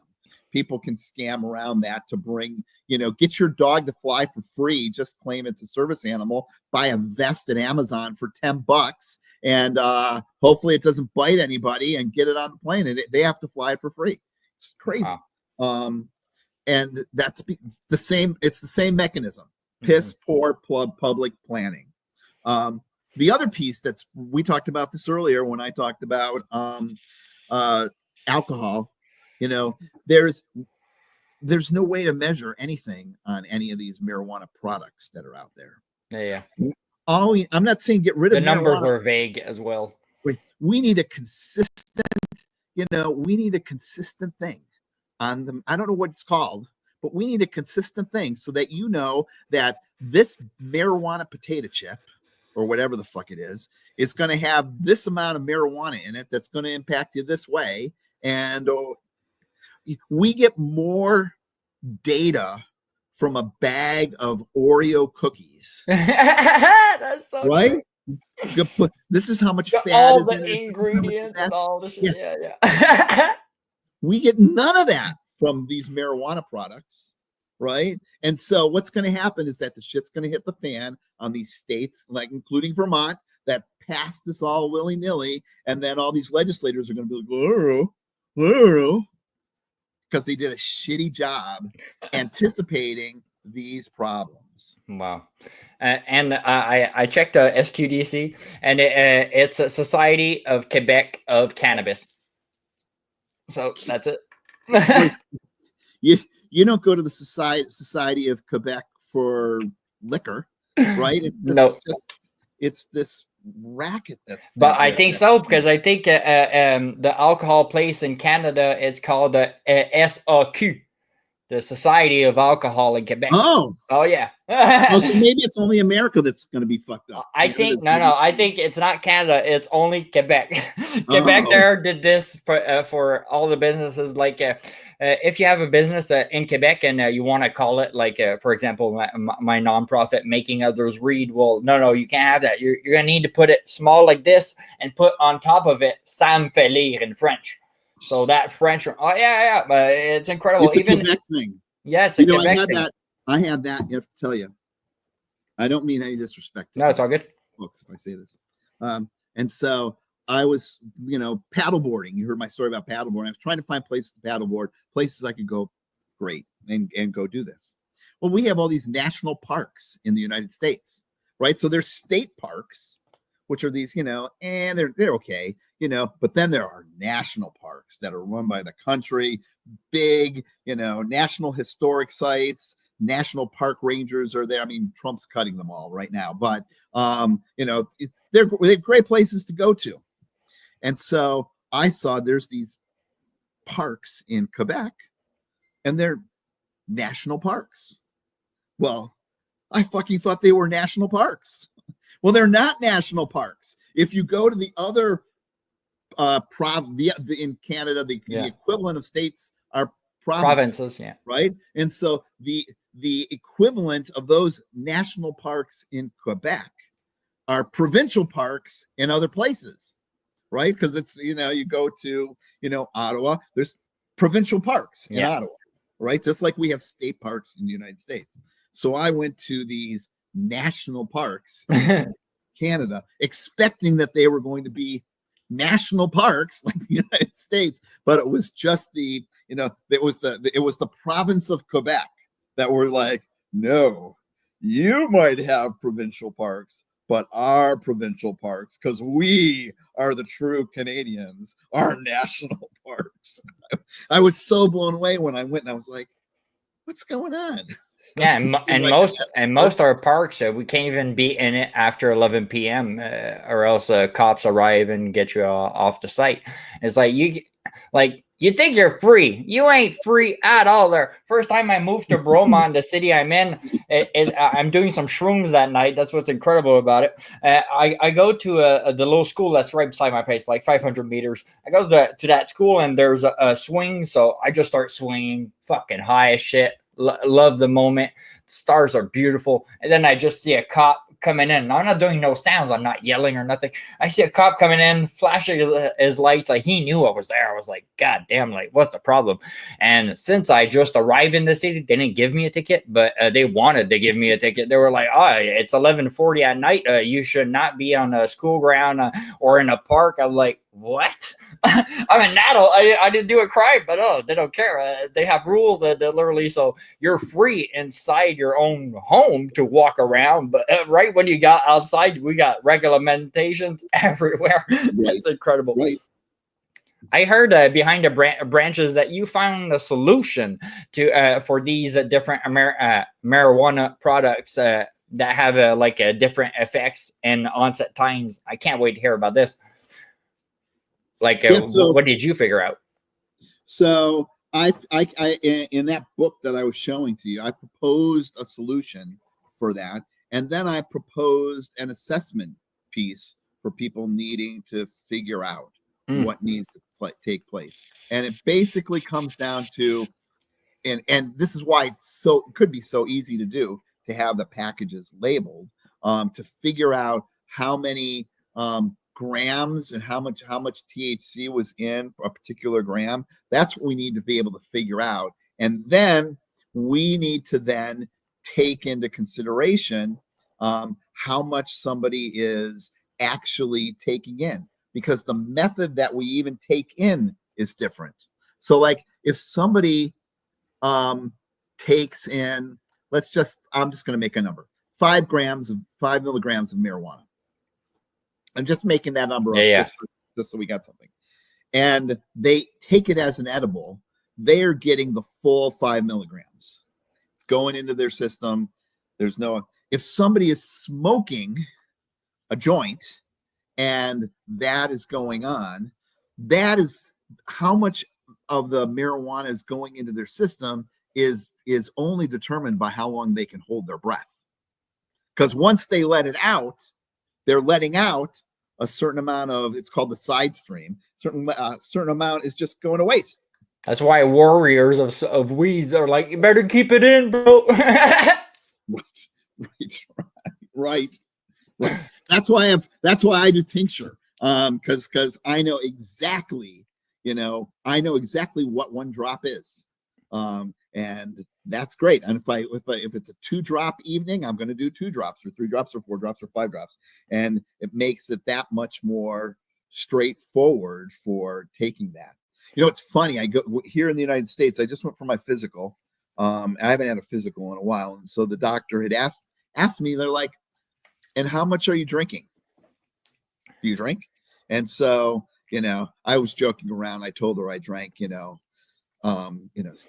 more than 12 beers a night. And right, we know what we can see. You laugh because we know what 12 beers a night is. Yeah. We know what that means. That means alcoholic for sure. Right. I asked her, I said, don't you want to ask about my marijuana use? And she said, no, clueless. And so I said, she could ask it, but she has nothing like nothing, that's it. nothing So it's worthless for her to know. So I told that to her and I said, so is that bad or good? She's like, I don't know. I mean, she was honest. She's like, I don't know. I said, don't you think we should know? Don't you think we should know the same thing? Like, and now you're seeing studies coming out that's saying, well, this amount, marijuana can be bad for you. Like 2 years ago, nobody wrote anything about the dangers of marijuana. Now they're like, well, this could cause this and this. Well, no shit, everything's going to cause that. Like if you eat too much pecan pie, that's going to cause something.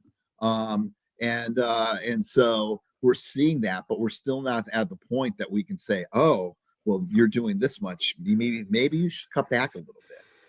Yeah, alcohol. I think if they push the studies and to really, so we have some stats on this, it would be even better for, especially for the medical people that are trying to give good advice to a patient that's coming up. It's like if you don't take in consideration some of the things he's suggesting, well, I don't know. I don't think you can have the real full answer at the end of everything. That's for sure. Right. In your opinion, how does MDMA assist in grief? And how can grief be a gift for a lot of people that are like fucking discouraged? So, do you know what MDMA is? Oh, damn right I do. I took some MDMA before. It's a good drug. It made me feel like similar to ecstasy, but a bit different for sure. So for people that are taking MDMA, it is not a drug that is going to make you hallucinate. It's not a drug that is going to make you get drowsy. What MDMA does is it gives you this feeling of love. It gives you this feeling of joy. It appreciation. Not like a happy drunk. Mm-hmm. You know how happy drunk is. Yeah, yeah. I love you, buddy. You're the best thing. It's not that kind of it really is like true love. Like you just feel really good and positive about it. And so MDMA therapy then takes the MDMA and you take that and you work with the therapist. So you just don't take it. It's not like taking psilocybin and you do a pre-workbook and then you can potentially do this on your own. If you got a good trip sitter, you could go and do this stuff on your own and be okay. You really need a therapist there to be able to work with you when you've taken the MDMA to help you explore your trauma and dark sides. And that therapist can't be new to you. You've had to be working with that therapist so they know. Yeah. Right? Because I mean, think about there's probably shit that has happened that you haven't told anybody. Yeah. For you sure. At least have to, the therapist needs to know what the deep, dark shit is. Yeah, for sure. If they don't know, they can't help you. They can't help you because you're going to sit there just feeling good. And so the idea of taking the MDMA makes you feel good. And then you have a therapist there who knows your deep, dark secrets. And then that therapist, while you're feeling good, asks you to talk about those deep, dark secrets and issues that you couldn't talk about it before because they were so hard for you. They were so burned into your soul that you couldn't go there. You were just unable to do that. And so this is an oversimplification of that stuff. Yeah. But so the MDMA I think of it the way I describe it to folks, it kind of bubble wraps you so that the therapist can poke at that stuff and you're not going to break, right? Because you got all this bubble wrap. Right? Yeah. You can do some stuff that you haven't looked at before because you got this bubble wrap. If you don't have a therapist there, you just got bubble wrap, you're not doing anything. Not going to happen. You have to have them both. Yeah. And then the second piece that happens is that you recall these traumatic memories, and every time in the past you've recalled them, they've been painful. You've cried, you've been angry, there's been trauma, it's been just fucking awful. This time when you're calling that out, there's a different feeling, a feeling of love, a feeling of joy that somehow gets re-encoded with that experience.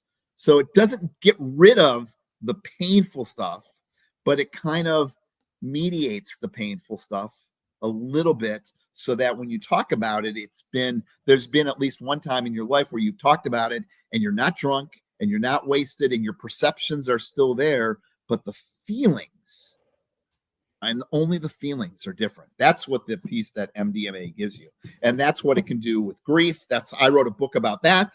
And that's what it can do with, that's why it's so powerful for people who are, have gone to war. You know, there's soldiers that have gone to war and they've seen their buddies' legs get blown up on. They can't even talk about it, right? They're just so fucked up from it. And people know what they're fucked up from, and they do this MDMA piece, and it has a huge impact. One dose, one experience on this stuff. We're not talking like take MDMA every day for a month. We're talking about one dose, but you have to have a therapist as well as the MDMA for the shit to work. Absolutely. And so or else it just becomes recreational. It's like you're just getting high to get high. Right, you might as well, watch a movie. Go, Talk to us about psychedelics experience. Is there some that really changed everything for you that you were like, oh my God, like, did you have a big realization or something big that you felt during one of those incredible experiences? I think for me, it was psilocybin, hallucinogenic mushrooms. Yep. That was the big piece. The piece for me, and this is where engagement, this is where the topic of engagement came from and why I wrote the book about that, because I had practiced meditation and Vipassana for so long, I was really engaged with the psychedelic experience when I took it. I was very in the moment, aware of all these things. There were no other distractions. If you're going to do any of these substances, really, I mean, if you're going to do MDMA and invest the time to have that experience of MDMA, then have that experience of MDMA and don't dilute it with a concert, with I don't know, whatever. Have that experience. If you're going to do mushrooms, have that experience of mushrooms. Don't dilute it with, I've gone to this festival. Right. We talk one of the pieces of engagement we talk about is, you want to be engaged. I'm sure you've seen this, or maybe you've known people that have done this. I'm not talking about psychedelics at all here when I say this. Let's just say someone goes to a concert. A buddy went to see, I don't know, Madonna's last tour, which is not going to be her last tour. It's like all these, this is my final tour. And so he went with some friends who went to see Madonna. These tickets were like $500 a piece. It was crazy. One of the people that went was so drunk, they were like throwing up afterwards. They don't even remember the concert, right? They spent all that money. That was useful. And then drank all this alcohol. They might as well have been passed out in the fucking bushes at home. Because they had $500 right there. That's the experience that they had, right? So they were not engaged with that concert at all, right? And so you want to be able to, I want to be able to, on anything that I do, I want to be there to experience it fully. whatever that piece is. Absolutely. You know? I don't want to be getting on a roller coaster and, you know, checking my cell phone as we're going up, right? I want to be looking around while I'm there, seeing what's going on so I can fully appreciate every roll and hill and dive and flip of that roller coaster. And that is so true what you said, because I can compare that to magic mushrooms. Like a lot of people, I ask them, did you ever do mushrooms? And if they say yes, I'm like, did you ever do it alone? They're like, no, why would I do it alone? I'm like, okay. Well, you can be in party mode doing shrooms with your friends. It's one experience. But if you're alone and you're just thinking, I'm telling you, it changes your fucking life forever. Forever. I never thought of this in my whole life there. When I did it for the first time there alone there, oh my goodness. Because instead of looking for the exterior, what can I have to make my buzz more fun? You're looking at interior of yourself. What are you thinking right now? What? You are more engaged. You just exactly, and understanding what's going on in your mind. Indians back in the time, they used to take shrooms, lay in a teepee in total darkness, and they would give all the questions of the city to that person before his shrooms. When he was lying there, eyes closed, and when the buzz came in and he's in the world, well, he had all the answers. And it's not because he's smart or something. It's because shrooms in particular, well, they attach stuff in your brain like cords to really go deep and really think of something. For example, there's stuff that really shocked me when I was rethinking of stuff I lived through, stuff that happened, situations. Instead of seeing your fucking two shoes and what you felt at that moment, or instead of feeling what he felt because he's pissed or whatever, no, you're feeling like there's a camera in the corner of the room and you're seeing that whole thing. Oh shit. And you're like, oh my God, I was so wrong there. I was so right there. And it hits you like a fucking truck. And that changed my life forever, because we all think we're right in all the arguments we had in our life. But when you start looking back at it, oh my God, I never saw life again the same. And everybody should take the time to at least do an experience like that to really understand what you're going through. That's a really gift. That's exactly, Sam, what we were talking about earlier. Remember I said it's all about I, me, and whatever, right? You just said that. Like after doing that, when you have that camera that's looking at you, you're not looking, it's no longer about you. Mm-hmm. It's no longer about that argument or this thing or that. It's you see this like bigger connection. Yeah.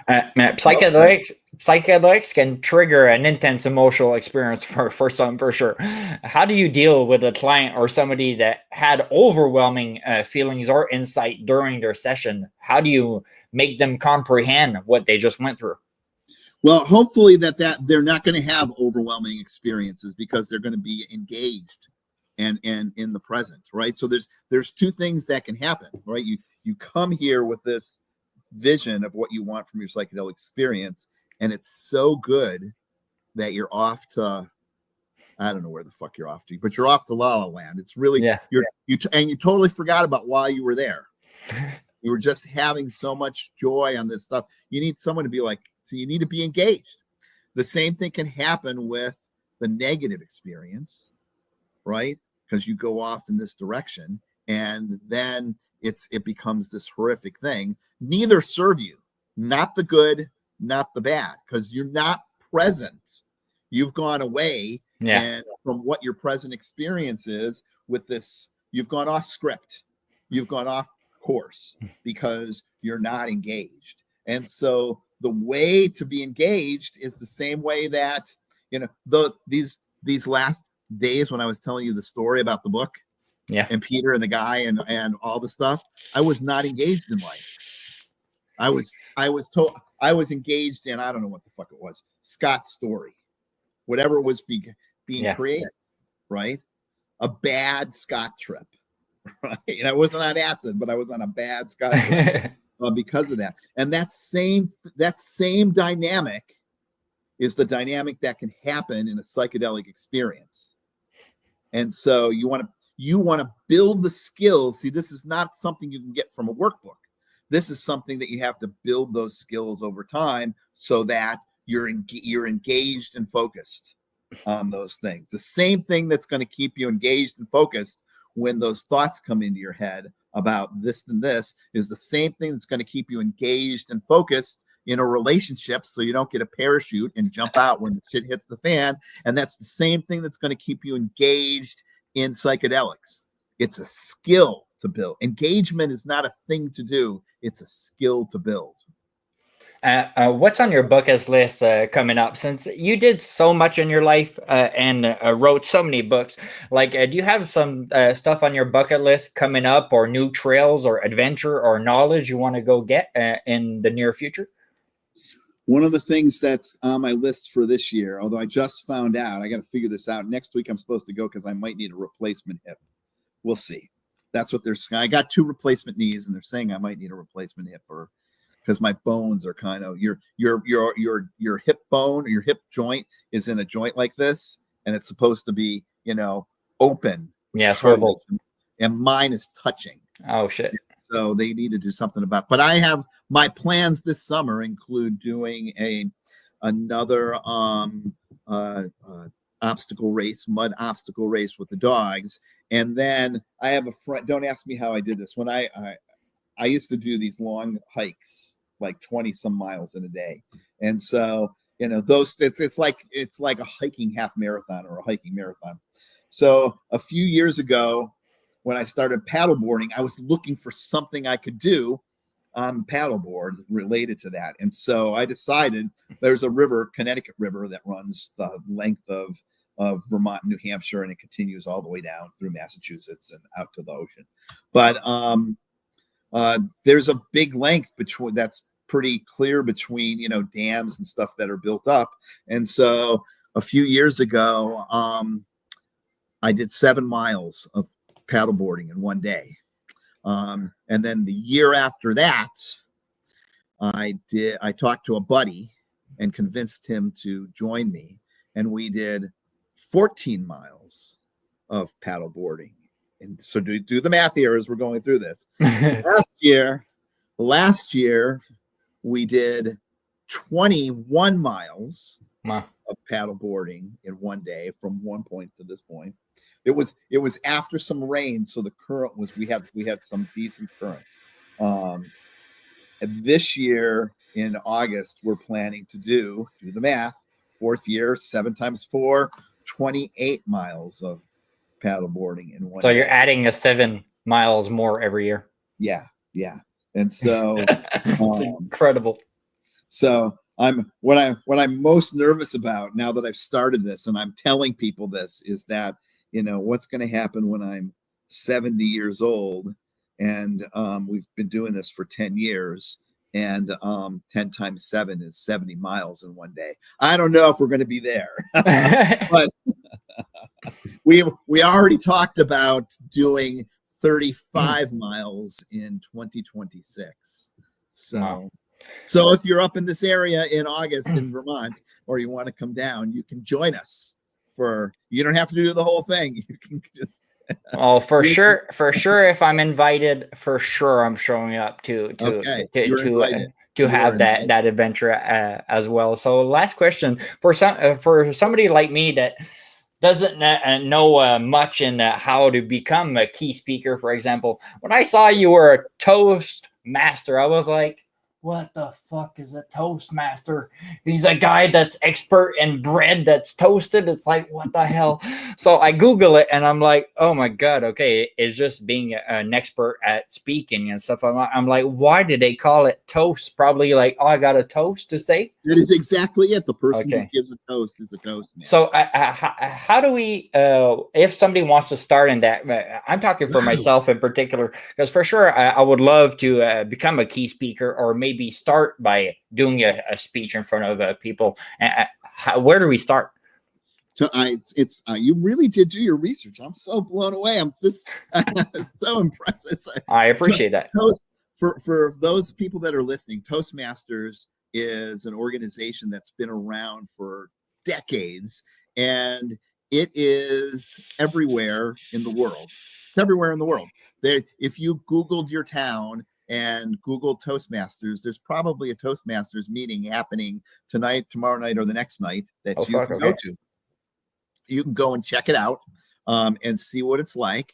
Toastmasters is not just about public speaking.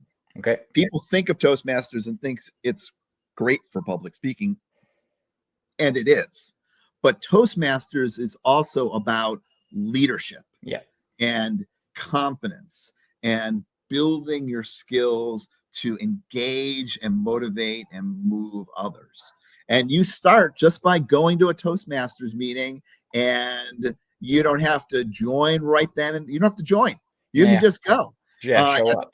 At some point, when you say that you're okay, I'm interested, you can join, and they will give you there's these manuals. They're little books that have 10 speeches that you can go through and do. And you do those speeches, and you do them with the people in your group. They give you feedback. You're then at some point giving people feedback. You're supporting other folks. Toastmasters by far is the cheapest, most powerful personal development program you can do, because you're not only giving speeches, but then you're giving speeches on things that you're interested in. Absolutely. And there's even, I believe now, a Toastmasters they have different tracks that you can do, like humorous, I think there's even a track for podcasting, so that you can be more of an engaging podcast interviewer or engaging podcast guest. It was my Toastmasters experience was something that I'm really grateful I stumbled into. It was just like the stupid Vipassana experience. It was a buddy who was like, you should go. You should go do it. And I did it and found it so beneficial that if you go through all the program and you do all the things, at the very end, you can get bestowed upon the title of Distinguished Toastmasters, which is like somebody getting, your bachelor's degree after 4 years of college. Perfect. So I'm going to check that out, because right when I saw that, I'm like, oh, for sure, I need to ask him at least one question about that for myself. Yeah. So I want to thank you for coming on the podcast. You're amazing. And hopefully we can have you again and talk about all the other stories that you can tell us. Where can everybody find your socials and all your books? All you have to do is do like my name, wherever it is, right there. Boom. G. Scott Graham. Just Google that, and everything will come up, even podcasts, because you put G. Scott Graham in there. Google loves that. We'll find that. You can see all my books. The books are available on Amazon, Google Play, Barnes and Noble, Nook. They're available everywhere, and most of them are in ebook format. And is it your voice? No, interesting. I'm actually on this book. Last week, I found an actor to you. This is the book that I sent you that you were reading through. I found I looked. I said I got to find somebody, because this book isn't written like the other books. It's almost, here you can take a look at that. So there's a page. See, it almost looks like poetry. Yeah. As you read through the book, and so I wanted somebody to really capture bring it to life. Yeah. And this guy, Mark Schock, I stumbled upon him, and he's got a whole bunch of different. He's an actor. Yeah. He's an actor. You can see him dressed up as a pirate. He does like some daily, news, and he's like got a pat, and he's like, and I'm like, this guy might be the perfect person to do this. And he has nailed it. That's awesome on that piece. Yeah. So thanks again for coming on. It was an honor. It was an honor to have you. So thanks again, everybody, and have a great weekend.